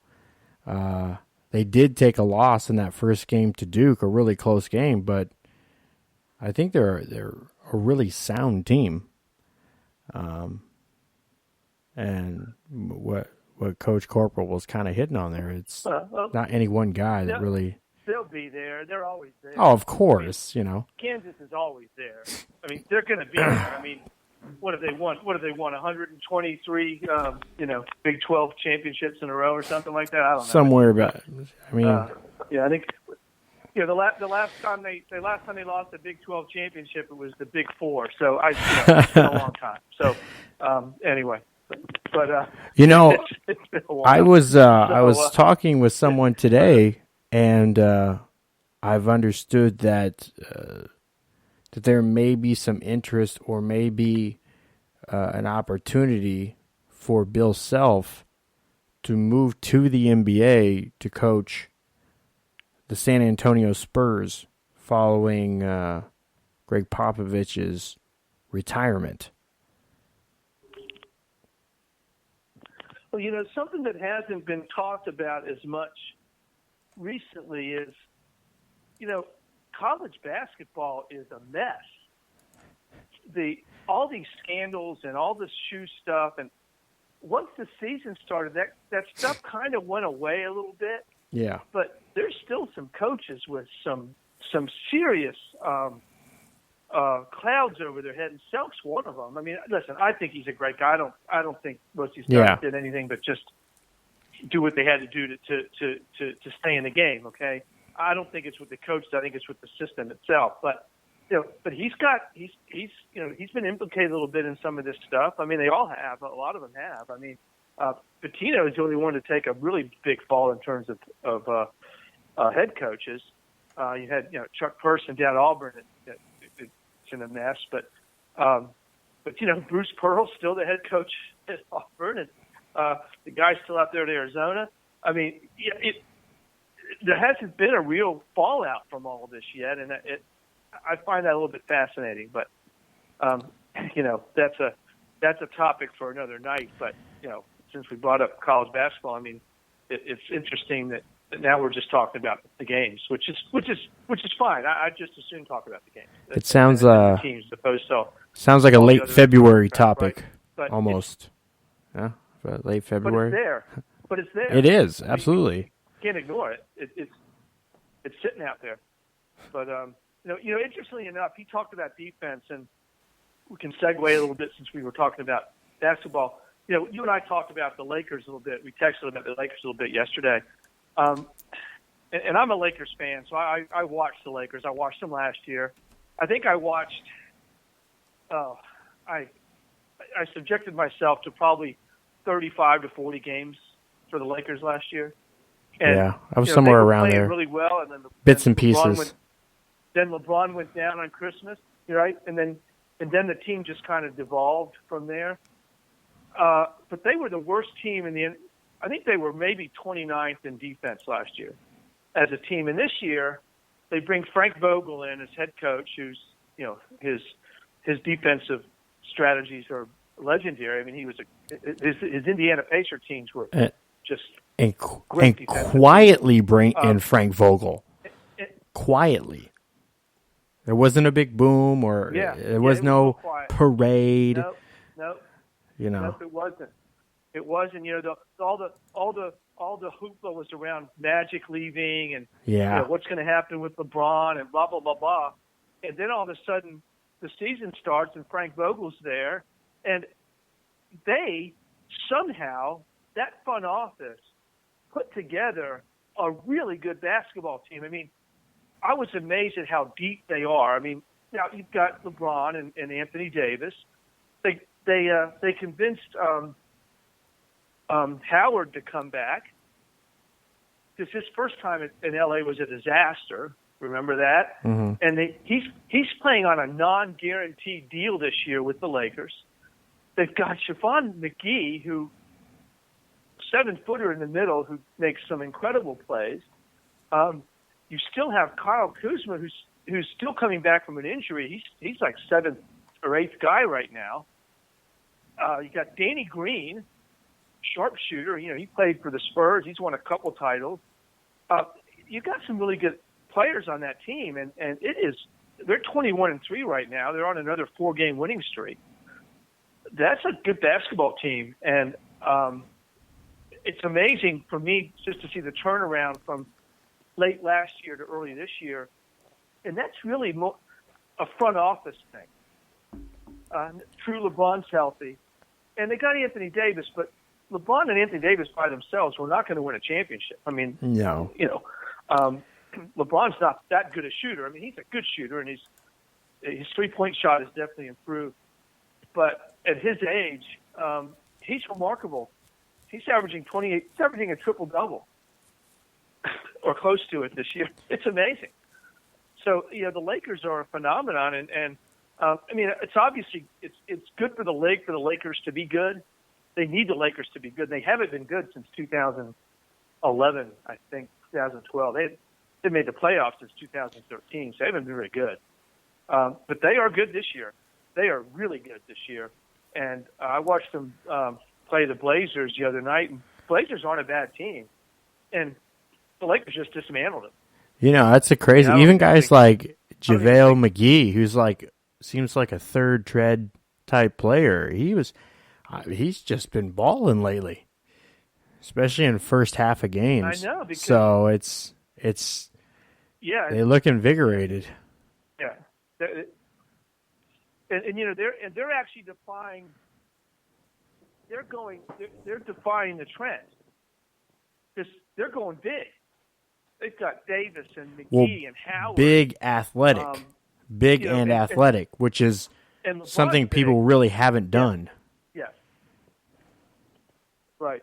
But they've gone rather big. Now, true, Anthony Davis is a 6'11" guy that plays like he's 6'4", right? I mean, except that he's 6'11" and he can do all those things. Yeah. That guy's phenomenal.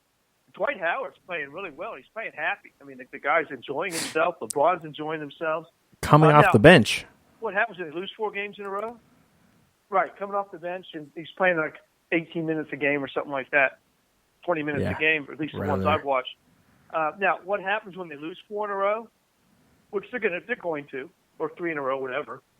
They may not. I mean, I don't know. It depends on you look at their schedule. If they get some back-to-back here or there, a tough back-to-back against good teams, whatever. But they haven't done it yet. I mean, they lost their first game to the Clippers opening night, and they're 21-2 since then. And so, they've only lost 1 in their last 15 games. So they're playing really well, and it's the kind of team that this is scary to say. They'll probably only get better because it's a new team. Yeah, and these guys haven't played together. I've had a lot of people saying, well, you got to worry about LeBron and Anthony Davis, the health, their age, load management. I'm going to tell you this. The Lakers in that last month before the playoffs, you start to see some, the final few weeks, you start to see some load management come into play. But I think it's really important for the Lakers, and I think this is their philosophy too, to get that number 1 seed. So this way, whatever happens in the playoffs goes through them, because they don't want to get stuck in a situation where they're having to go on the road, even though they've done well on the road. I mean, technically the first loss of the season was on the road. I think the Clippers were the home team in that game. Not that there is really home team there. Well, if the Clippers are the number 1 seed, if the Clippers are number 1 and they're number 2, they still get to play on their own floor, right? Yeah. Because the Clippers and Lakers share an arena. Now, they have to go to the visiting locker room or whatever, but I don't know how that works. I'm not sure how that works. I thought they had 3 locker rooms there, and the Clippers and Lakers there have is their own locker room, and there's a third for the visiting teams. So it's just whose fans are in the building, right? Yeah. But there's always lots of Lakers fans in the building, no matter. But your point's well taken. I mean, right now they're up by. I think the Clippers are 18-5. They're 21-3, so they're up by 2.5 games.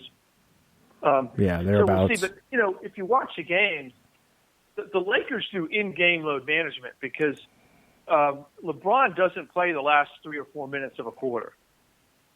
So he goes out, 3-4 minutes left, sits down, then he gets rest through the break, and sometimes he starts the quarter, sometimes he doesn't, right?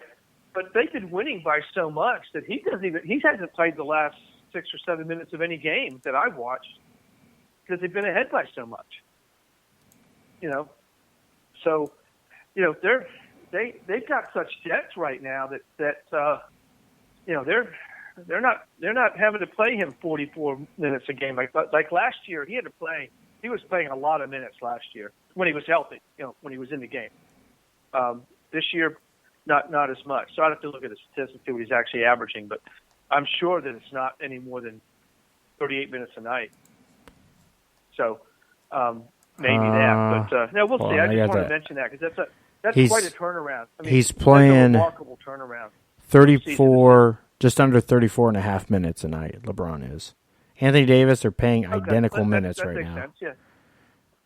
And Dwight Howard's playing 20. Yeah, so, that's the thing is when you have Dwight Howard, and Kyle Kuzma coming off your bench, and then you can move Caldwell Pope in and out depending on the night, starting or not. And that him and Danny Green kind of move interchangeably, and a lot. And that's the thing is like, with what Frank Vogel has done with this roster is really remove the 1 through 5 concept and just fit in the lineups he wants to benefit what they want from it. So the Lakers are able to dictate a lot of what they do on any given night. I mean, when you could have Rondo in as your point guard, or it could be LeBron James. You don't know which it's going to be.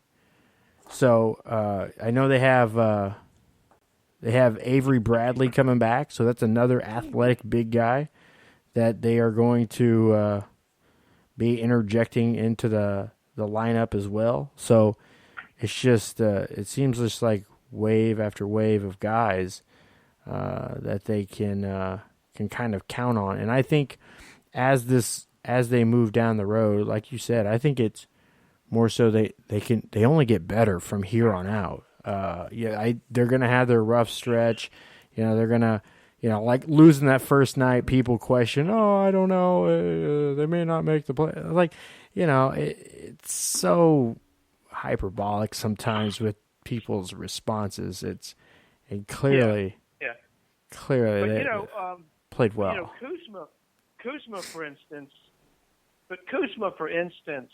is still coming back. So he's not playing near the minutes that he's going to, let's say, 10, 15 games from now, right? Yeah. I mean, he's still limited. Yeah, 23 and minutes he's a game. just going to get better. But, I think the other key to the Lakers is they've all bought in. So last year there was a lot of dissension in the ranks. LeBron had come in. This is his team now. He's handpicked the team, basically. I mean, that's what he does. And listen, if you're LeBron James and as successful as he is, why wouldn't he get to do that? I mean, come on. He's been to 9 finals, won 3 titles. Listen, if he does with the Lakers what he did with the Heat, if they win a couple, now he's got 3 more years left on his contract. So he's going to be there for 3 this season and 2 more. And the Warriors are out of it. Forget them. So now who do you have? You got the Clippers in the same building. And Portland.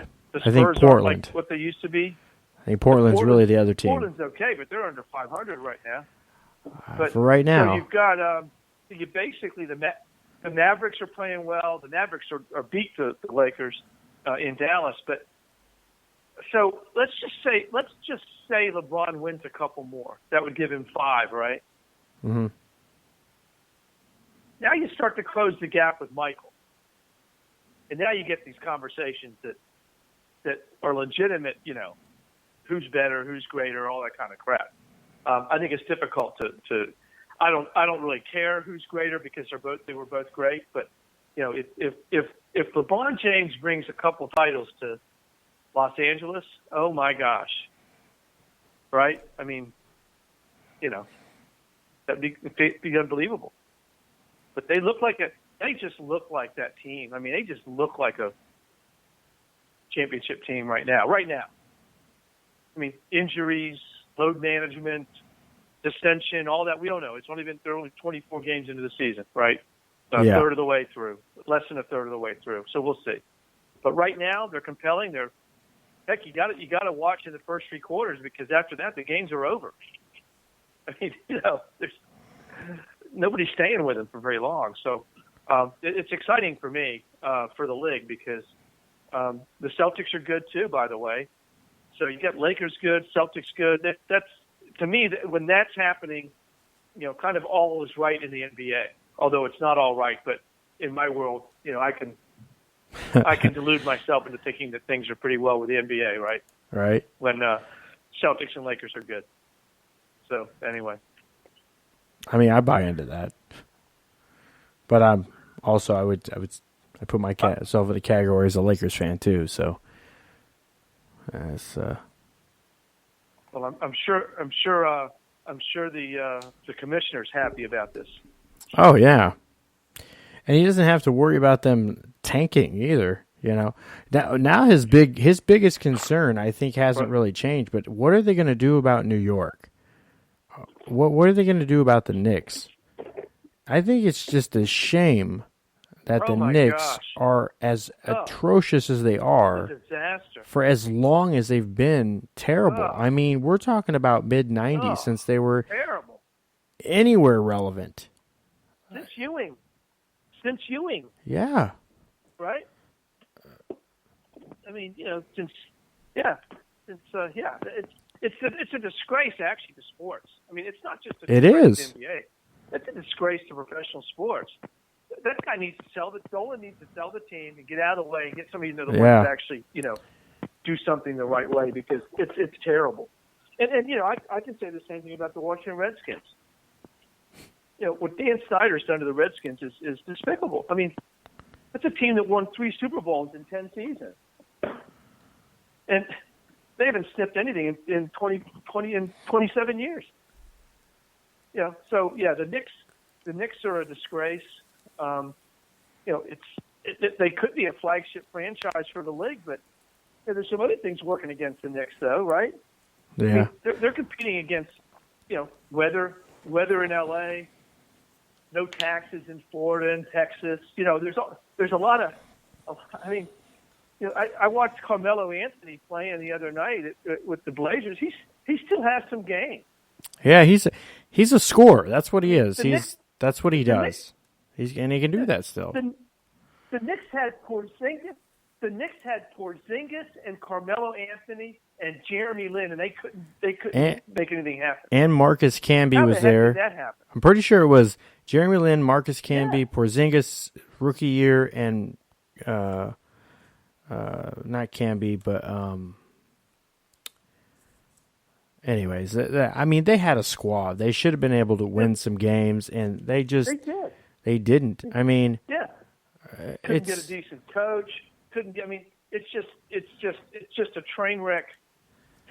And that's the thing is, like, I felt like people didn't want to coach there, so then Phil Jackson kind of stepped in. He said he didn't want to coach, because again, he only wanted to work part-time. Like, you bring in a guy that's supposed to be president of player operations, and he's going to work part-time. He didn't travel, and they paid him like $12 million a year. Yeah, in theory, like $12 million a year. In theory, it could have worked. It's just that they didn't get a coach underneath him to work. They didn't. I don't know. It's just been like. Again, I think a lot of that comes down to ownership. I think a lot of it does. It's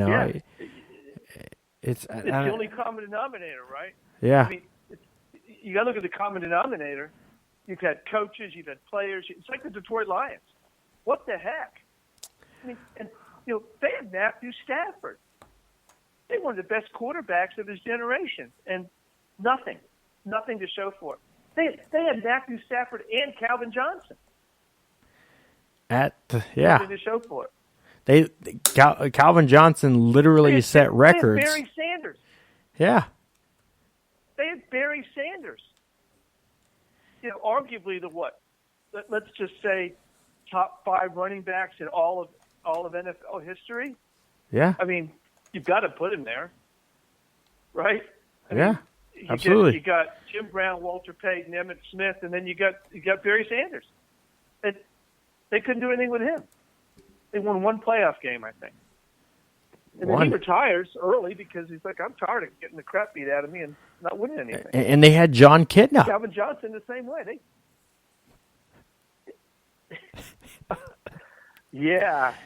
How could you not win with John Kidna? Hey, Kidna won a Super Bowl. Can't get mad. He's a Super Bowl winning quarterback. But they had Calvin Johnson. They had Barry Sanders and Calvin Johnson both quit at the age of like 30 because they didn't want to play for the Lions anymore. How bad a franchise is that? I love their uniforms. I love the fans, but come on. When you have two top 5 guys at their positions all time that decide to just quit instead of play for you, that's really bad. That's a franchise endemic issue, right? And they've kind of had the audacity to say, yeah, I think let's move from Matt Stafford. Listen, I can say a lot of things. Matt Stafford hasn't won a bunch of games. Maybe he's lost them more games than they'd like, but that guy, he's a quality quarterback. They just haven't been able to do anything else around. I mean, the years that they seemed to be competitive right on the edge of the playoffs, they had really good defenses, but and then they had Calvin Johnson. That's it. They didn't have the offensive lines outside of Dominic Raiola, the center. They really didn't have much as far as continuity in their offensive lines. And their skill guys, I mean, outside of Calvin Johnson, it didn't seem that they really were able to put guys together at the right times. They had Golden Tate, who kind of came in and out of there, and he got traded last year, which was, I think, a mistake for the Lions. They've had Bolden that was there, and he had been kind of a trooper for them there, and then we seen him go to who was it? Went to the Ravens and won a Super Bowl. So it just seems like when they have the guys there, they can't win important games or enough games with them. So a lot of that ends up coming down to coaching. And it makes you wonder, nobody sits back and talks about the ownership for the Detroit Lions.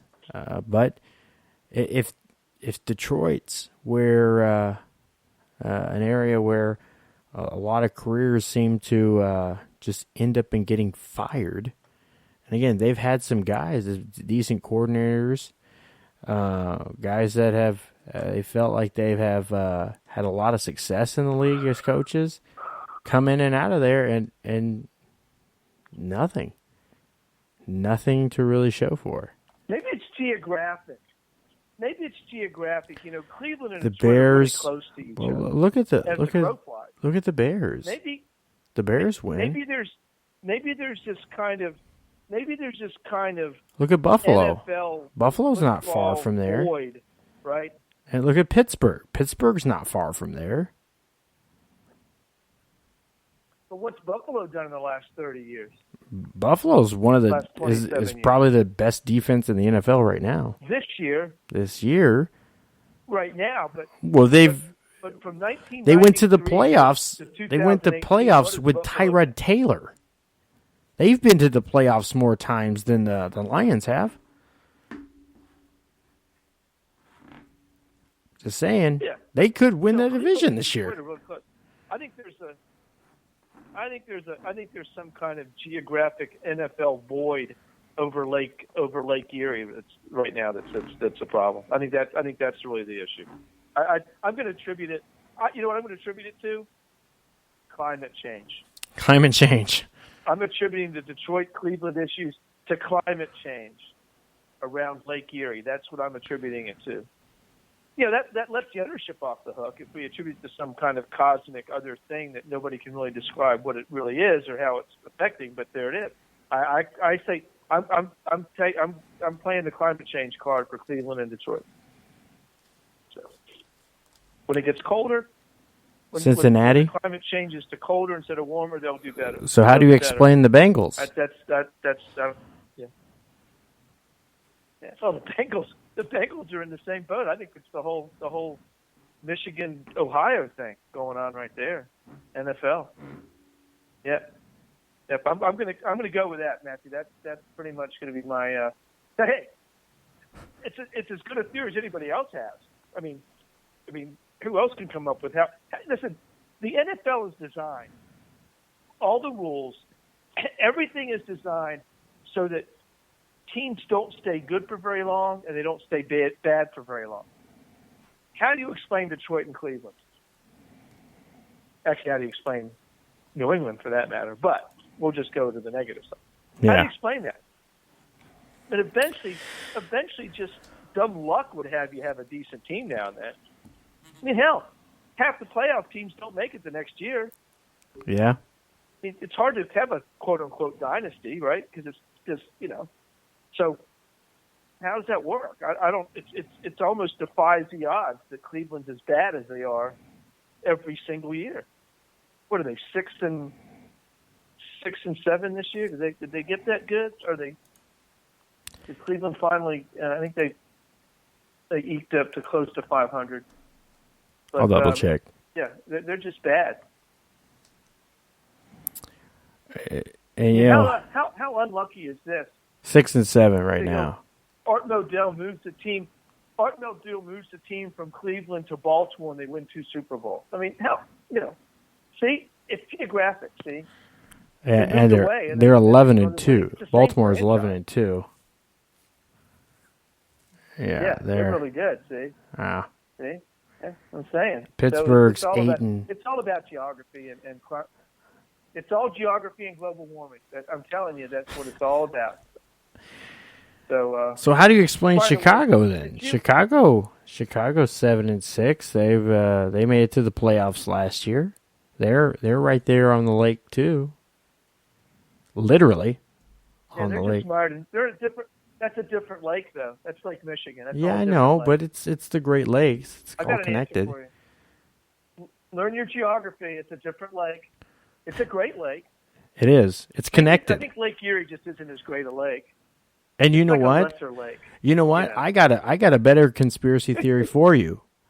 All that comes in through Boston, and I blame Boston for fouling it up for all of them. Think about it. When was the last time Green Bay even won a Super Bowl? I think we should blame the Patriots for this. Well, it's all. They're controlling the waterways.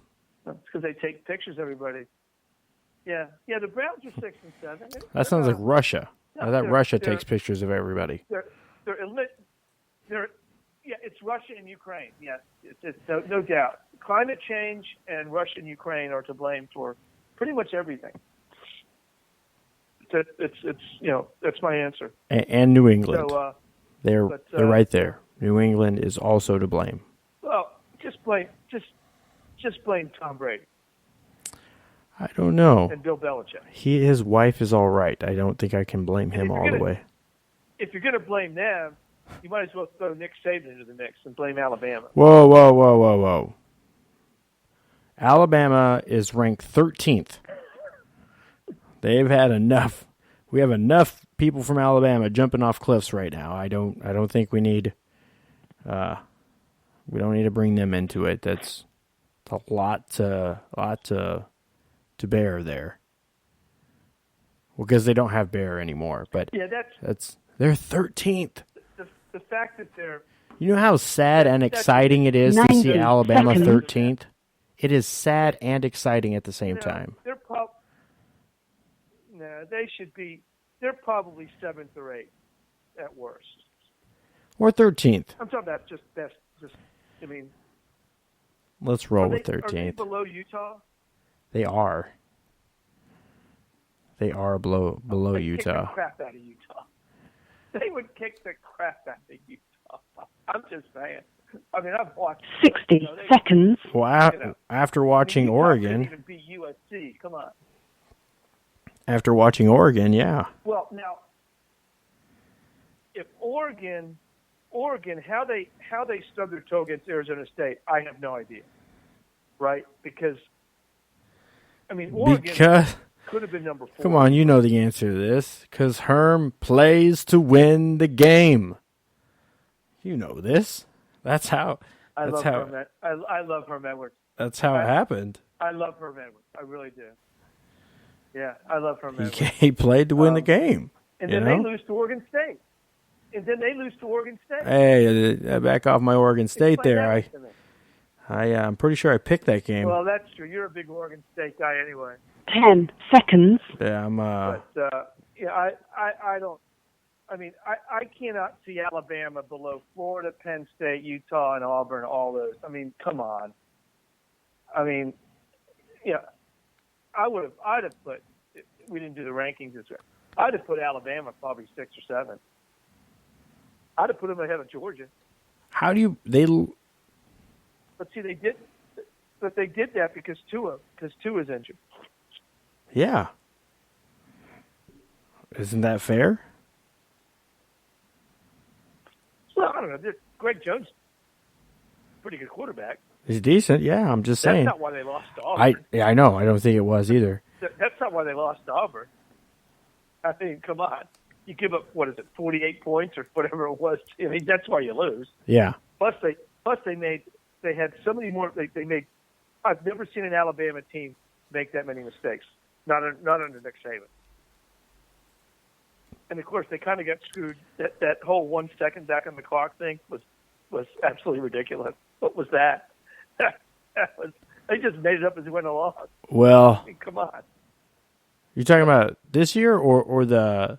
Because that happened. They got the 1 second back to kick the field goal for the at halftime, right before half. No, I'm talking about the year that they lost to Auburn, and the missed field goal returned for a touchdown. That Harris returned for a touchdown. Yeah, but I'm talking about this year. I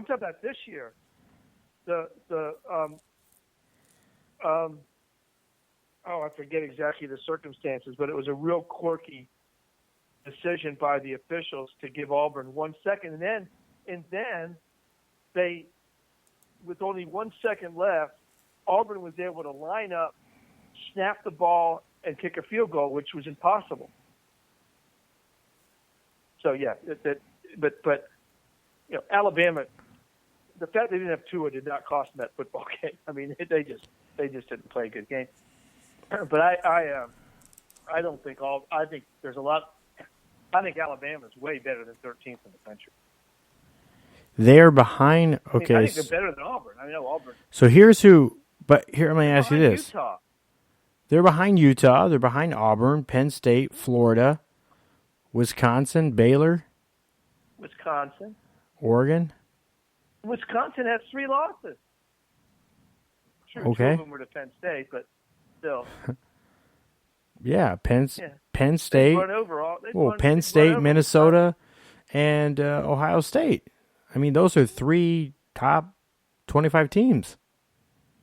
That's their 3 losses, and they have all their faculties. Yeah, but Alabama lost to LSU and Auburn. Yeah, but then they also lost Tua.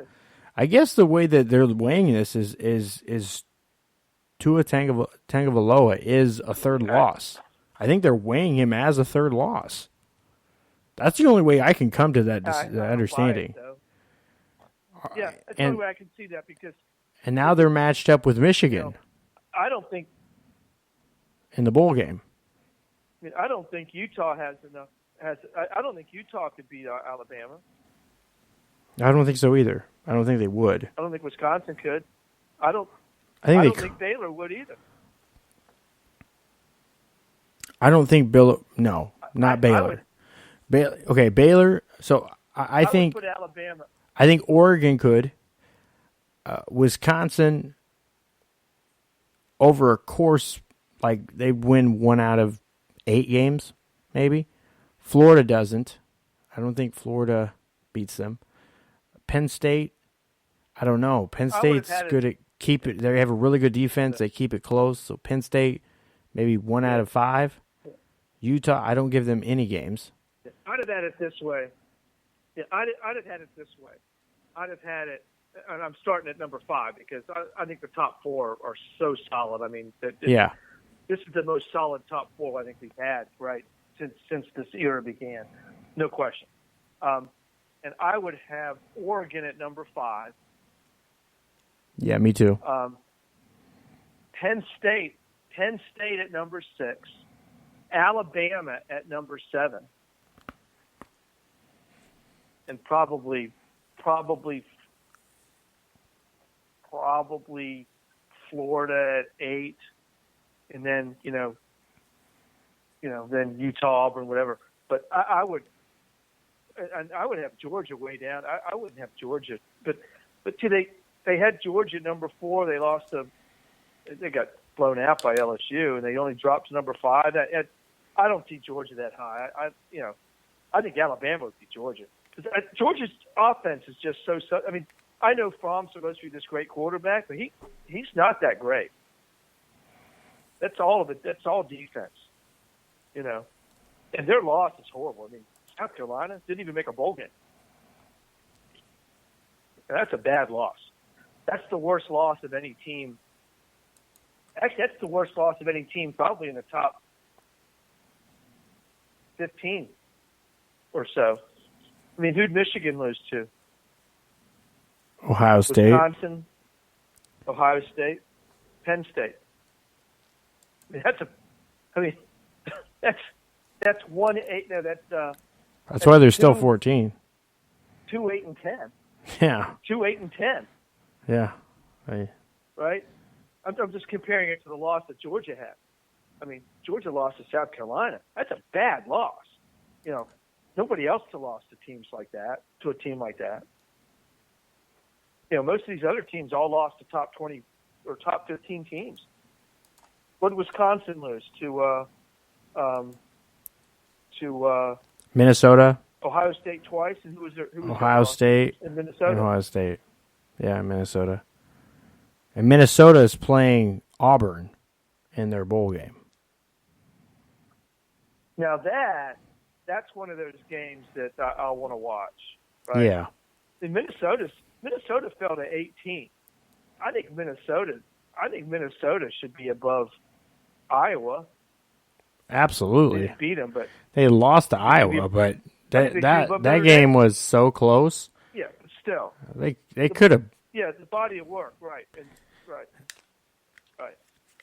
Yeah. So yeah, I've got some as you go further down and Virginia came in at 24th. Are you kidding me? You get blown out 62-17 in the championship game, and you drop one spot. What the heck is that? You can't be in the rankings after that. They were abysmal. They have no skill, guys. That's what I brought away from that. What I brought away from that Virginia game is just they just don't have anybody really at the skill positions It's just they had one receiver that seemed to be doing all the work.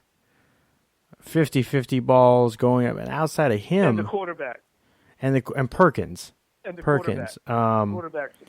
Yeah, trying to remember what was his name. The wide receiver's name for. They were behind late to Virginia Tech, and probably Tech just didn't finish the job. I think it was before, but Du Bois. Yeah, I've got some, or Dubois. I don't know how Dubois. However he pronounces it. I don't have a complaint about the top 18 teams or the top 20 teams. I just have a complaint about the order of them, right? Yeah. Now I have no complaint that those teams should be the top 20 because it's pretty clear. It's a pretty big drop off after 20. But here's the thing: is as the committee, if you take Virginia out of your top 25 as a team playing for a conference championship, winning a Coastal, and that being the only top 25 team that Clemson played all year. I mean, other than Clemson being undefeated, how do you justify them 3? I mean, they're good. They're good. And I know when we nitpicked at the beginning of the year, and I think rightfully so, against the close win over North Carolina. I think at that point in the season, it was rightfully so to nitpick at that, and the fact that Trevor Lawrence wasn't playing up to the same way he had played the year before. Maybe he just set such a high standard the year before. Again, I could argue they got better. I could argue that Texas A&M is one of the top 25 teams in the country, though. I could argue that their schedule was so brutal. It was. If you look at their losses, it's literally like Clemson, LSU, Alabama. They played Auburn. That was their 4 losses. They played 3 number 1 teams. And you don't have them in the top 25? I mean, aren't they 8-4? But they lost to all of them. Yeah, but Virginia's 8-4, and Virginia didn't play anybody. The one team they played, they lost 62-17. That's fair. Right? I mean, come on. That's fair. Right? Yeah. I would argue that. Yeah. See, I would argue that you would put A&M in there, right? And of course that would give Clemson still keep them with a. Oh no, they're 7-5. A&M 7-5. Still, they lost to somebody else. They lost to Florida or something. I mean, Texas A&M's schedule was absolutely ridiculously tough. So they played Clemson. Of course, they had to play the SEC West, but they played. Who did they play in the East? Oh, they played Georgia. So they played Georgia, LSU, Alabama, Auburn, Clemson. I mean, come on. That's a brutal schedule. So, we'll see. We'll see. They play Oklahoma State in Texas. That's a game definitely I want to watch, but and that's the thing is like it's kind of a throwback to again 2 teams that were Big 12 teams. So. It just goes back to those days. But it's going to be really interesting because Oklahoma State can put up points, and their defense is okay. Yeah. It's not good. It's okay. Their running game, Oklahoma State is just. They have the Canadian All-American. Texas A&M's a team. Yeah, A&M's a team. Going into next year, as we start to look at some teams like, this year, I correctly picked that Alabama would lose a couple and LSU, was going to, remember that I picked that one in August. Yeah. I think I picked 3 of the top 4, 3 of the 4. I think I picked 3 of the 4.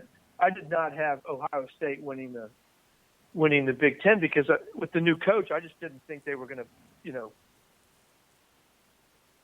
not miss a beat, and they didn't miss a beat. I think that one caught me by surprise a little bit. I really thought Michigan might step up or Penn State, but the others, we picked. But I don't know how Oklahoma lost to Kansas State, but they did. But Oklahoma's very dangerous. I mean, they've got a guy. They've got one of the only guys, that's been there, done that. I mean, Trevor Lawrence has, but Jalen Hurts has done it. And so, Fields for Ohio State, as good as he has shown, he didn't look good that first half. And I don't know what Ryan Day told his team at halftime. That was a different Ohio State team that came out at halftime. Yeah. And they just stepped it up on defense too. Well, what the thing is I think he was trying to do too much. He was holding on to the ball too long, but Wisconsin was giving him a bunch of different looks. They weren't. They were mixing up a lot of the looks they knew worked at points in the previous game, and that's the thing is obviously it was the closest game that Ohio State had all season. Although, that's the thing is, I don't know. I almost feel like, although I feel like LSU may be. See, that's the thing is LSU or Ohio State. I don't know. Either of them could be number one for me. Either of them. Ohio State seems like they've, over a solid body of work, they were able to beat their opponents in a way that was much more decisive than LSU was. Because there's times LSU did struggle at points. And the Big Ten championship game, that was the first time Ohio State had given up 100 yards rushing all season. That was the first time. And obviously it was to one of the greatest college running backs in history. The guy's had over 6,000 yards in 3 seasons and hasn't had the benefit of being in a playoff where you have another extra game or two to build on that, and that's the thing is, and Wisconsin not this year, but the past couple of years, they've had pretty tough schedules, and he's been able to, over 3 seasons, have a grueling pace. I mean, even if you look at the games that they played against the SEC, and those were still good games for him. So, you got to get it off to him. Jonathan Taylor you looked is at the first half, beast. Wisconsin in the first half against Ohio State looked like the Wisconsin in the first 6 weeks of the season when I had them, number 3 or something at one point before when they were undefeated. They were rolling. And then the second half, they looked like the team that played the second half of the season. So they kind of, it was interesting, kind of mirrored their season a little bit. But Ohio State really deserves to be number one. If you look at this, their strength of schedule's harder than LSU. Their margin of victory is higher. All those things. I don't know why the committee switched it. I guess because Ohio State didn't look dominant in the first half of the Wisconsin game. The second half, though. Well, that's the thing is, if that's the case, why put Oklahoma number 4 and not Oregon number 4? Because Oregon just trounced Utah, who a lot of people thought could have legitimately been up there. Everybody's been really big on Utah all year and their defense, and the defense just got shredded by Oregon. I was never sold on Utah. I was never sold on Utah, but you bought a T-shirt. I would have picked Oregon. You bought a T-shirt. Nah, I wasn't sold on Utah. Maybe not sold. I thought. I think you had a T-shirt though. Over Utah, and they won. No, I was not sold on Utah because I didn't think that offensively they could stay with the high-powered teams and the speed teams they couldn't. But no, well, the reason that they put Oklahoma in over Oregon is because Oregon has 2 losses. I mean, that loss to Arizona State was a killer. I mean, I think Oregon's better. I still don't. If Oregon had 1 loss, we would have had a 5-team. We would have had a 4-5 controversy, right? Because I think the difference between Oregon and Oklahoma at the end of the season wasn't much. I would have put I honestly, if Oregon doesn't lose to Arizona State, I think it's actually a pretty clear cut. Oregon's in. I don't think there's a question. Because the only loss that they have would have been to Auburn, a game that that's the thing is that game against Auburn. I think if you play that game, 5 times, they probably win. 3 or 4 of those games, because it looked like no question, but absent, you can't have 2 losses and go in over a 1-loss team. It's just not going to work. I mean, it's just how it is. They had Alabama number 5 with 2 losses ahead of other teams that How did the week before? They were never gonna. So the week last week, the Alabama is the 5th best team in the country, and now all of a sudden they're the 13th. Like they didn't play and they fell. Because Tua is out. They dropped it. They were 8th, weren't they? 8th. But still, you go from 8th. You drop. I mean, in 2 weeks. Yeah, it makes no sense. You dropped to 13th. Yeah, I was really surprised to see him at 13th. That's why I said, it's exciting in a way, but it's sad. Yeah. I don't agree with them being 13th, but it's exciting in a way because it creates some sort of hopefully this means the bowl game that Michigan and Alabama have is going to be a tremendous game for both teams. I hope it's a very close, high-scoring game, or at least in the maybe 60s. Maybe the committee dropped them. Maybe the committee dropped them to get a better bowl matchup, because Alabama, Michigan. I mean, being the season, that could have been a playoff game. I mean, yeah, right. I mean, and I don't know. Is Tua out? Is he out for the season? Is he done? He's done. Did he play again, or is he? No, he's done. He's done. Okay. He may not play. He may not play college football again. Here's a question. Which I don't think he will. Is Jim Harbaugh coaching for his job against Alabama? No. Jim Harbaugh's not going anywhere. I don't think so either, but I was just had to ask it. I mean, that's what we do. We talk about meaningless stuff like that. Oh. Had to pose it. Okay. I'm sorry, I dismissed that. We could have played with that like a cat with yarn, I guess. But no, I don't think. Well, the big question, about that is if you get rid of Jim Harbaugh, who are you going to get? That is a question. Because then, if you get rid of Jim Harbaugh, you run into a similar situation that Arkansas has had, that FSU has, that Southern Cal has. Although Clay Hilton is winning and they're playing for him, he's 8-4 this year, finishing the top 25. But still, I mean, you get where the direction I'm going with this. It's not exactly what they want out of the head coach, and it is harder to find that replacement when you end up having a bunch of sanctions. You have Lane Kiffin, you fire the guy on the tarmac, you bring in a host of guys after that, and it just doesn't work out.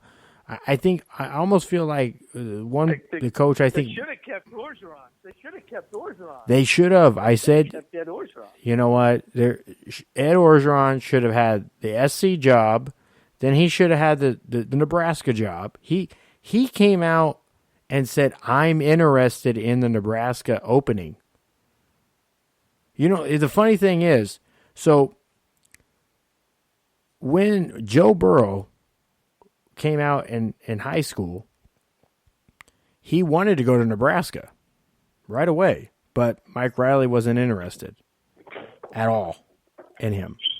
So he went to Ohio State because that was his best offer then. And then when he was a grad transfer and went into the portal. Mike Riley was on his way out, and Frost was on his way in. But Frost had Adrian Martinez. He knew he was bringing in Adrian Martinez because he had moved him away from Tennessee, and that was the guy he was looking at coming in. And if you look at it in hindsight, if you look at Joe Burrow, who coming off of a broken hand from a non-contact injury, grad transfer, he wasn't Joe Burrow we see right now.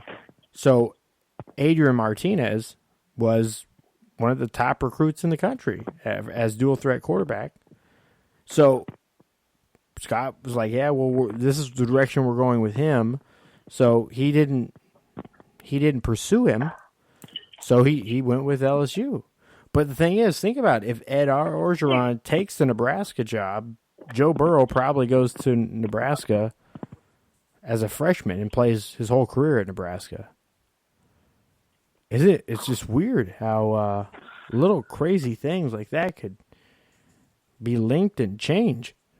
So you never know. Orgeron's a good coach. Well, listen, I believe, and we've talked a lot over the last. We've been doing this for 5-6 years. I believe that teams should stick with coaches longer, and I think that this whole obsession with getting in the playoff and doing all this stuff is counterproductive over the long term. USC was 8-4 this year. They beat Utah and Notre Dame, right? I mean, and they had a really tough schedule because the Pac-12 is really good. The fact that neither Utah or Oregon made the playoffs is actually because the league is so good. So, I mean, you've got Arizona State at 8-4, USC at 8-4.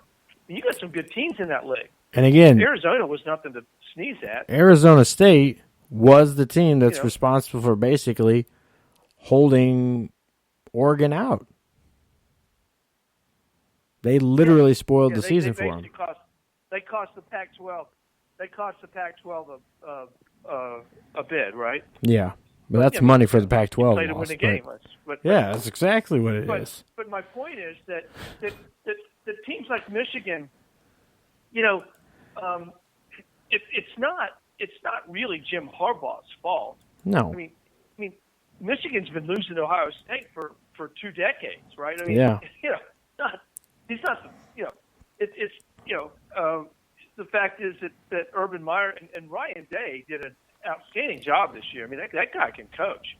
I think it's Tom Brady. Fired Jim Harbaugh after a 9-3 season. I think Tom Brady cursed Michigan after leaving, kind of like the Babe did. But this isn't the old Big Ten where it was just Ohio State and Michigan and 8 other teams. No. I mean, you've got Penn State, you've got Penn State, you've got Wisconsin, you've got Minnesota, you have it's a very deep league. In fact, I believe that the Big Ten's the deepest league. There's actually this year there's actually no argument against it. All right, you've got Iowa, you've got Indiana. Yeah. Right. 8-4. Indiana's 8-4. 8-4. Yeah. I mean, Illinois was a factor. Even Iowa, Minnesota, even Michigan State. 5-7. Michigan State is 6-6, and they seemed like I could have. If you watched Michigan State lose all season, you'd think that they were they only had 3 wins all year. They were 6-6. They're a bowl team, I looked at the bowl. I'm like, oh, they made a bowl game. I didn't know they even had 6 wins. But yeah. I mean, look at the other half. The other half of the league that they were so worried about. Like it's basically Nebraska, Wisconsin. Like I said, don't sleep on Minnesota. Yeah. Don't sleep on Illinois. And look at Minnesota's number 18. The Jayhawks are 16. And Purdue was dangerous.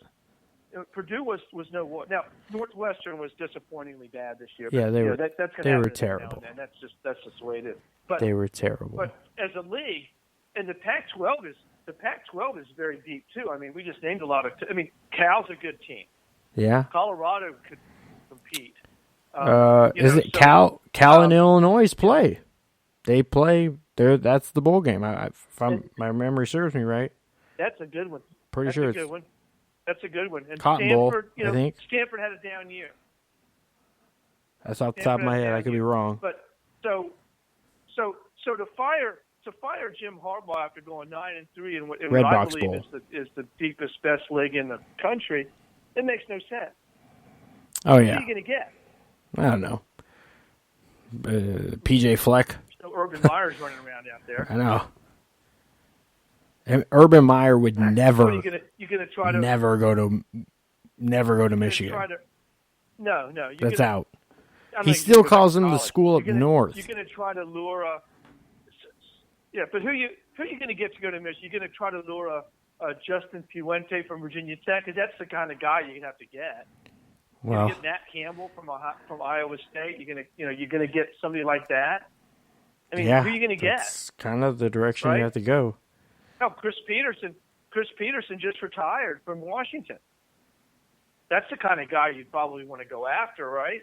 But I don't think he'll stay retired long. I think he'll retire for a year and then come back. I agree with you. Yeah, he'll be on ESPN next year and then he'll come back. Or as an assistant at Alabama, evidently. James Franklin just signed.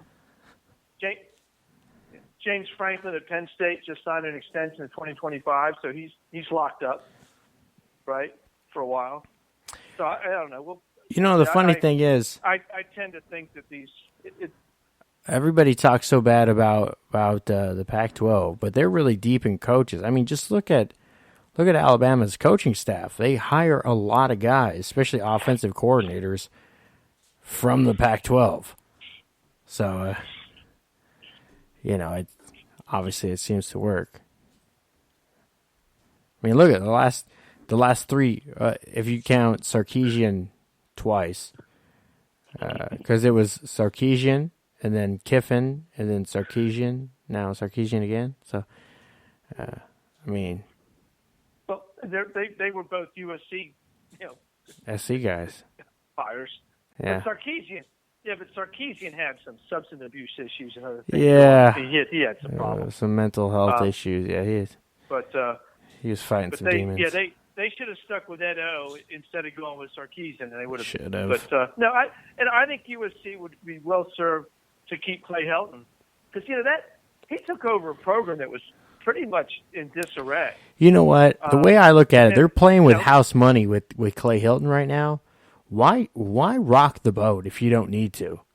Make it seem like you have some integrity. Just roll with it.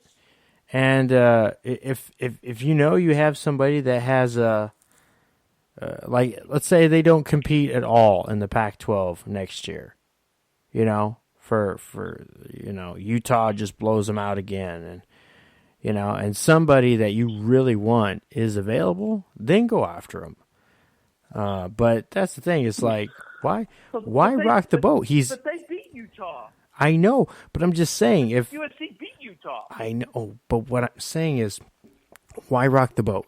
Stay with Clay Helton. If Utah blows them out. Yeah, that's what I'm saying. If Utah blows them out and they have no chance at even competing in the conference, if they start to look more like, I don't even want to say like Stanford, because I wonder if Shaw's on the hot seat. They seem to really like him there, and he's done well for them, but they just have looked Stanford's a whole different terrible dynamic, last couple of years.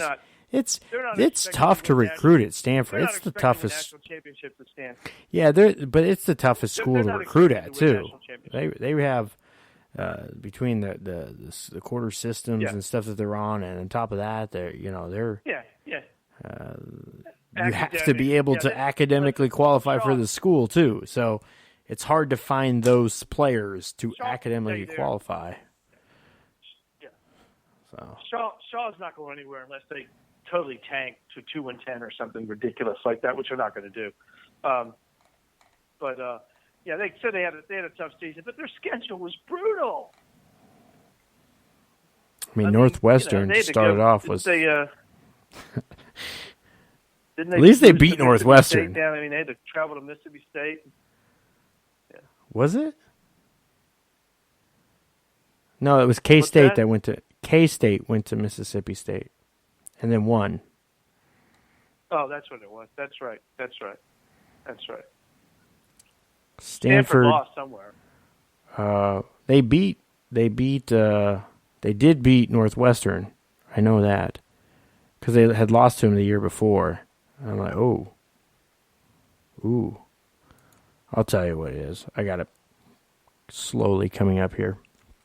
But so now let's. I'm going to shift gears on you a little bit here since it's USC. They got boat raced by USC in Orlando. Is Jason Garrett out in Dallas? Kind of seems that way. It seems like that's the direction it's trending. I know Jerry hasn't gave any sort of signals. They've talked to several coaches. I've heard several coaches have had conversations about being interested in it, but they have not been contacted about the job yet. Urban Meyer said straight out that that's the one job that you always entertain it. You take it and see what happens, but, because it's more glamorous than anything, I think. But obviously if Lane Kiffin, again, what I said is Lane Kiffin probably leaves for that job, but obviously if he's going to Ole Miss, I don't think he's thinking about the Cowboys job anymore. He's probably thinking he's not considered. I don't think Jerry wants that much. I mean, Kiffin was a disaster in 1 year at Oakland. Not a disaster. He actually did pretty well. He did 1 decent. year at Oakland, but what are you talking about? But if you remember, but just think of Jerry Jones a second. The glory years for the Cowboys were with the next college coach, Jimmy Johnson. Yeah.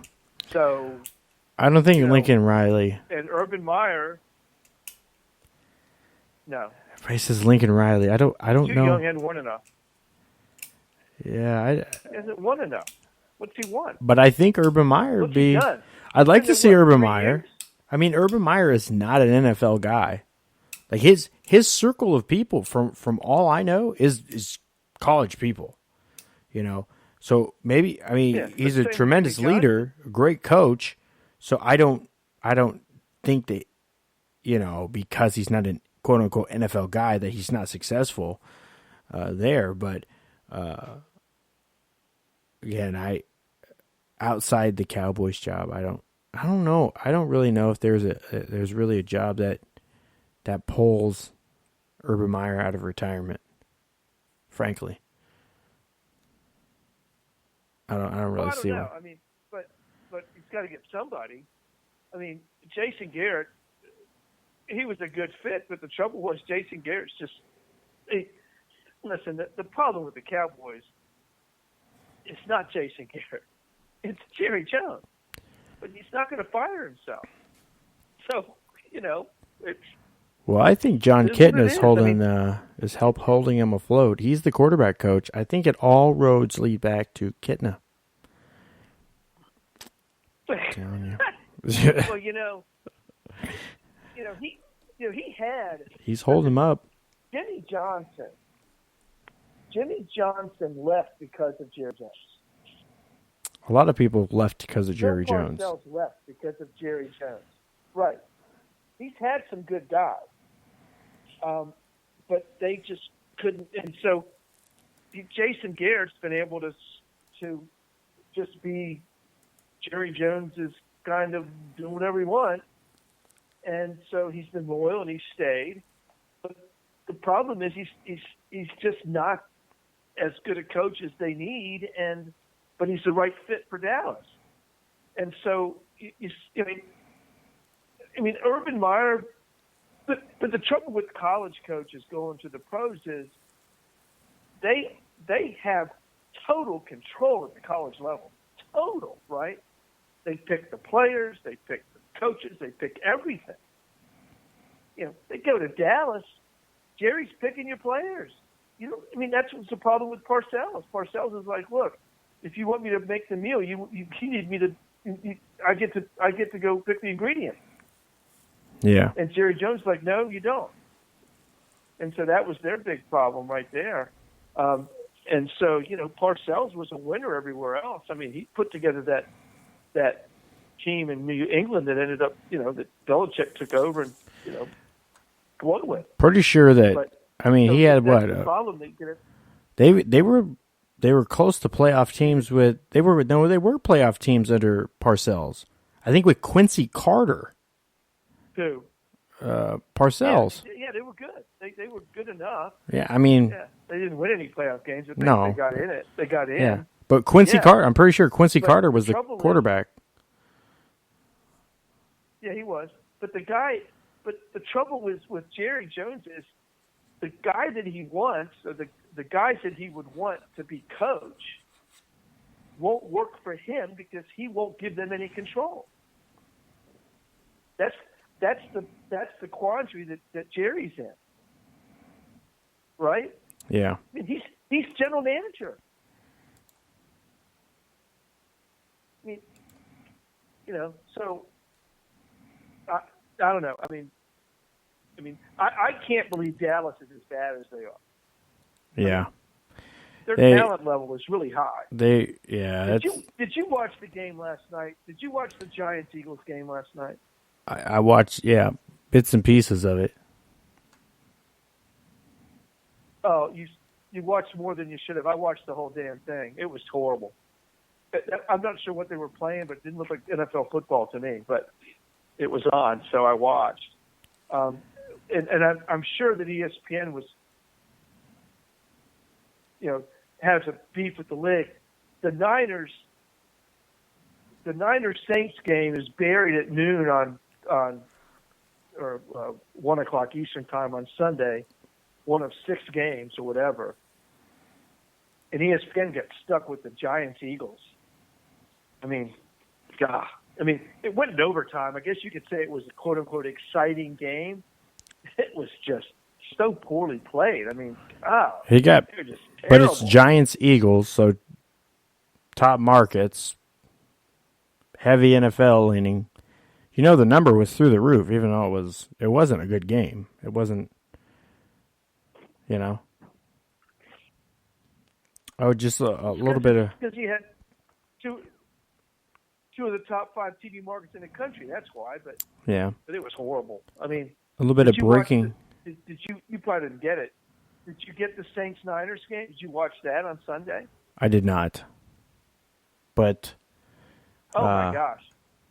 That was an incredible game. That was an incredible game.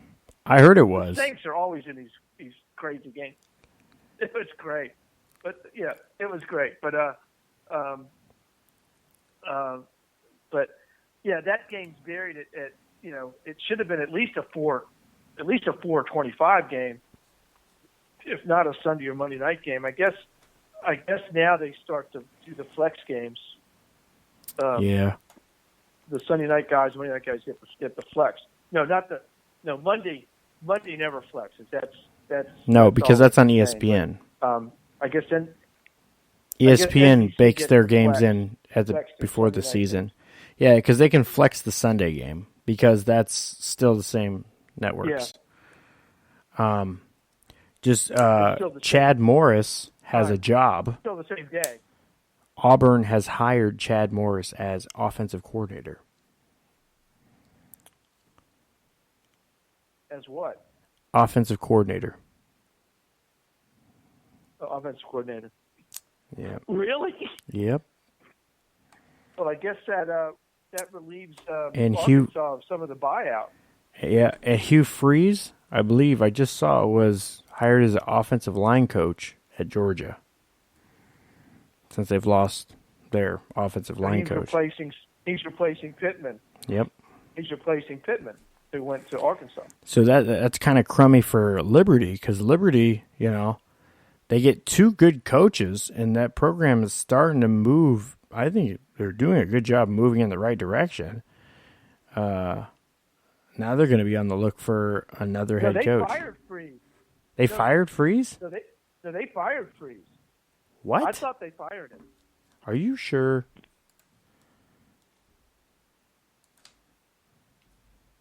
I'm going to have to look that up.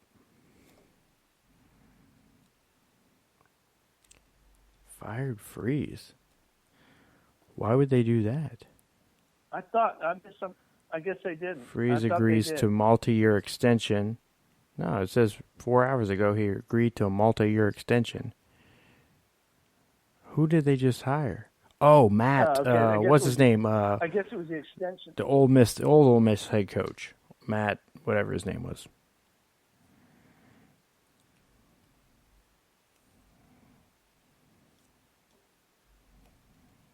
Yeah, I'm gonna pull it back up. Matt Luke. I thought Matt Luke. So they didn't fire him. I thought Liberty fired somebody. No, 4-year extension. Maybe it was their basketball. I don't know. Yeah, Matt Luke. He got. He's the offensive line coach now at Georgia. You know, that's the thing is like. That's weird. He would go from head coach to O-line coach. But I mean, it's at Georgia. That's kind of what the bigger programs are doing. He probably gets more money being an offensive line coach. He's probably going to be some sort of a associate head coach, not an assistant, but an associate head coach or something like that at Georgia. Must be a pretty. I mean, he might. Oh yeah. I guess. It wasn't. It was just before his time, but Ole Miss seemed to be getting a lot of high-end recruits. Well, wait a second, but it just says here that they just agreed to an extension like 6 hours ago. Yeah, for Hugh Freeze. At Liberty. Yeah.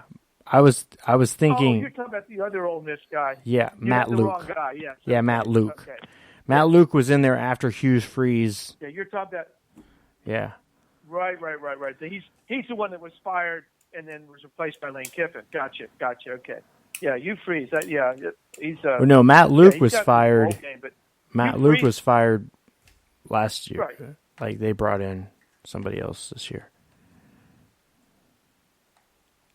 And then they fired him. Yeah, then they fired him, and then they hired Lane Kiffin. So it's almost as bad as a situation that's going on in Arkansas, but I don't know. They have sanctions, though, at Ole Miss.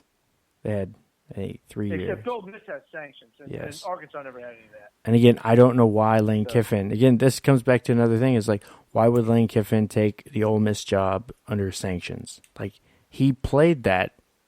He's played this game already with SC, and how it fell apart. I categorically do not understand why he would take the Ole Miss job.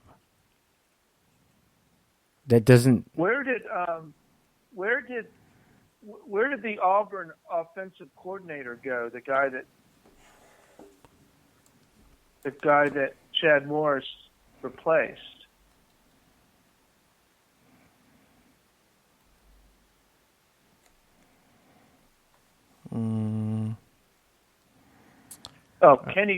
Kenny left Auburn. Denham. He leaves for FSU. He went to Florida State. Yeah, with Norval. He went to Florida State to work for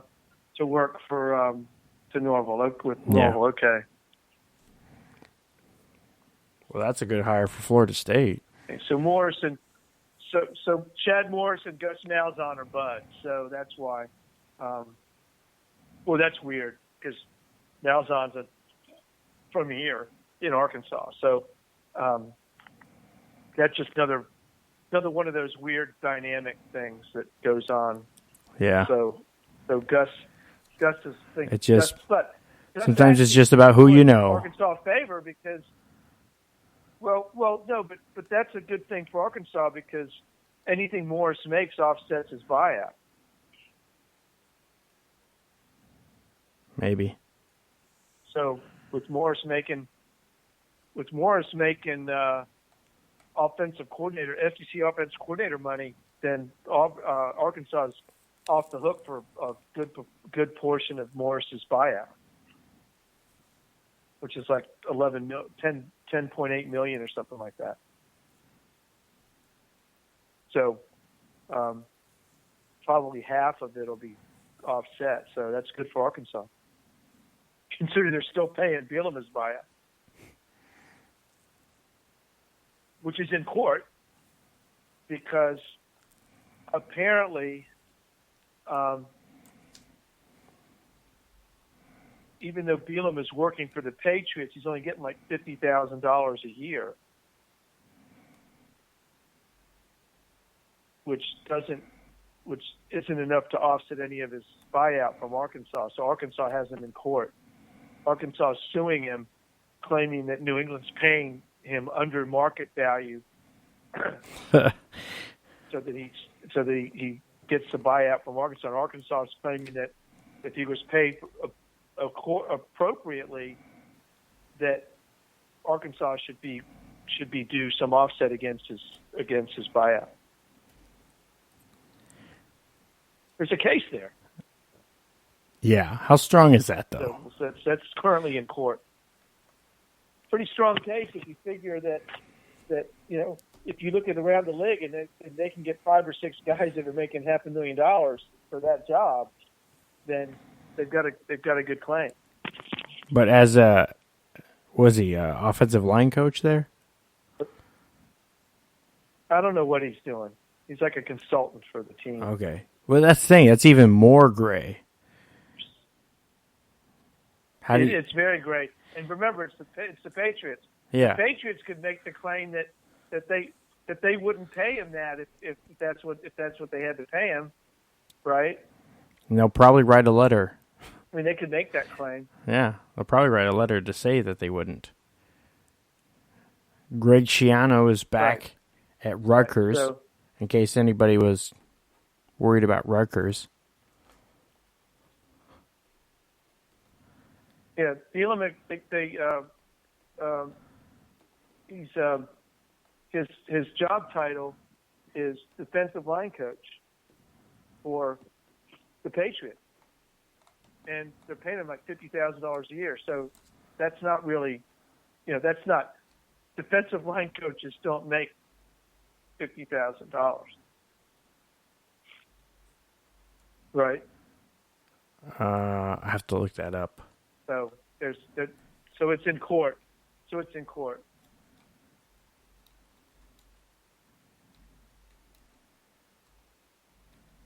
anyway, but perhaps the Razorbacks will learn not to give big buyouts anymore. Not to agree to big buyouts. Let's see here. I wouldn't give a big buyout to somebody that I'm hiring that happens to be coming from as an offensive line coach. I mean, it says here, so under careertrend.com, defensive line coaches are considered assistant coaches in the NFL. According to USA Today, the average salary for an assistant coach in the NFL is $350,000 to $375,000. However, some coaches, especially high-profile coaches, earn significantly more. There you go. USA Today spoils the dreams of someone else's plot. Yeah, it sounds pretty strong. Yeah, I had no idea how much they made, but assistant head coaches, if assistant head coaches, like not even coordinators, are making north of $200,000. Yeah. Well, that's the average. That's an average of $350 to $375. Yeah, I think Arkansas has a pretty strong case. Yeah. Oh man, the Patriots. See, it all comes back to the Patriots. What did I say? How did we end up back at the Patriots? Bielema. And they're not on it. So we were talking about Arkansas's ex-head coach got hired. They're on a really big lake. They're on the Atlantic Ocean, but it's not about them being on a lake. My argument is they control the waterway that comes into those lakes. I think they're polluting that. Thus, causing Jim Harbaugh to not beat Ohio State. I mean, I'm just saying it all comes back to the Patriots. Wait, now. Brady clearly cursed Michigan after he left for not allowing him to start enough and giving him the chip on his shoulder. He did the Bambino. There, he cursed them. He went to the went to the NFL to become the GOAT, and Michigan has not been the same since. So, all comes back to Brady or the Patriots. Brady and the Patriots. And the only thing that could save him is John Kitna. I think we've established these as facts now. So, clearly, if Michigan fires Jim Harbaugh, you have to hire John Kitna. That's really the only way Michigan can be saved. John Kitna. Is this our version of the Kevin Bacon game where, so we're going to have just a John Kitna game now? Where it should be. Get back to John Kitna. He actually played for a lot less teams than I thought he did. He played for less teams than Harbaugh did, but it feels like he did. He played for a lot more. He actually played in teams where he won games. He has a Super Bowl. I mean, Kitna? Yeah, Kitna has a Super Bowl. Yeah. Can't. Well, a guy that played for a lot of teams is Vinny Testaverde. Played for a lot of teams. Vinny. It's easier to name the teams he didn't play for than the teams he did.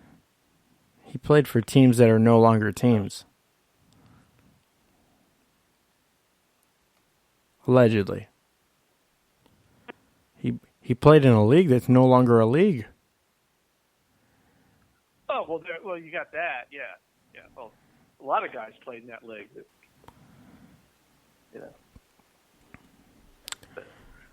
That's back when Walker played in that league, didn't he? That's back when the Redskins played football that won. Remember? You're talking about the USFL, right? I'm talking about back when the Redskins used to win football games. That's all I'm talking about. Oh, yeah. Yeah, that's going back a ways. Yeah. You do know who helped get Daniel Snyder in as owner was Kraft. Probably. I don't know. I'm making that up, but it's probably true. Oh, because you're going back. The Patriots are blamed for everything. See? Well, they do cheat. I mean, now they've got the latest scandal of, have you seen this, where they're supposedly spying on the Bengals? Now, on who? If you're going to pick a team to spy on, why do you spy on the Bengals? I mean, they're Zach so Taylor. bad. Zach you don't Taylor. Have to spy on the Bengals. Because they have Zach Taylor, and they're jealous of Zach Taylor. You just don't need this. You don't need to spy on the Bengals. Listen, the greatness leads back to learn? Nebraska, and the savior leads back to Kitna. Have we figured this out? Listen, I was actually reading an article today, and you know who Nick Saban credits for continuing his coaching career? Because one of the first games he played. No. One of the first games he played as a head coach at Michigan State was in '95 against the defending national champion Nebraska Cornhuskers, and they beat him like 50-10. They smeared him. And he literally, that game, he's like, I don't think that this is for me. I don't think this is what I should do. And Tom Osborne came up to him and told him, listen, you're not as bad as you think you are. And he took that to heart, and he continued. And so, Do you know who played for the Bengals? Do you know who played for the Bengals? Since we mentioned the Bengals, John Kitna played for the Bengals. He did. He was drafted by them, I believe. I'm telling you, there's something to this. No, he was drafted by the Seahawks. Maybe in your world. My world, fake news. That's fake news. Drafted by the Bengals. I got a Sharpie, and my Sharpie said it was the Bengals. He was he drafted the Seahawks. He's not drafted by the Bengals. He's drafted by the Seahawks. I know. I'm just going along with it. Jeez, we're doing conspiracy theory stuff here. And then he was traded to the Seahawks. To Spain. Spain. Oh, back in the NFL Europe days. But, I mean, Kitten played for the Bengals and the Lions, so he just didn't play for the Browns. He would have been in that vortex of mediocrity of the Ohio and Michigan football teams. Well, the Bengals and the Lions made the playoffs in the times that he was the quarterback. So did the Seahawks. And these are like the worst teams in the league. And I'm again, the only way you can salvage. Yeah, but when he was with the Seahawks, they had Alexander as a running back there. So that was a pretty big deal. That sounds like a coincidence. So, a big coincidence. So you do realize that. Thank you for using BlogTalkRadio. Goodbye. See, Blog Talk always cutting us off. So, for those of you that have hung out and are still listening in over on Spreaker.com or the Spreaker app or watching over on Facebook Live, very much appreciate you guys tuning in this week. We've been having fun, lighthearted pokes at some of the things that have been going on in the world of sports. You know, this close to bowl season and the holidays, you know, just get some cheeriness out of it.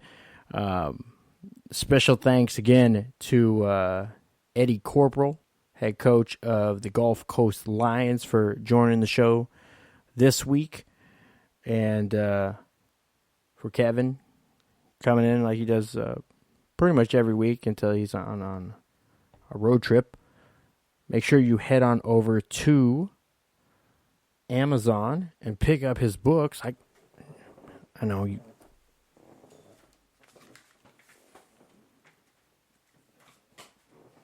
I know the listeners can't see this, but right here, got Illegal Procedure, Roughing the Passer, and Offsetting Penalties, all three books in the P.K. Frazier novel series.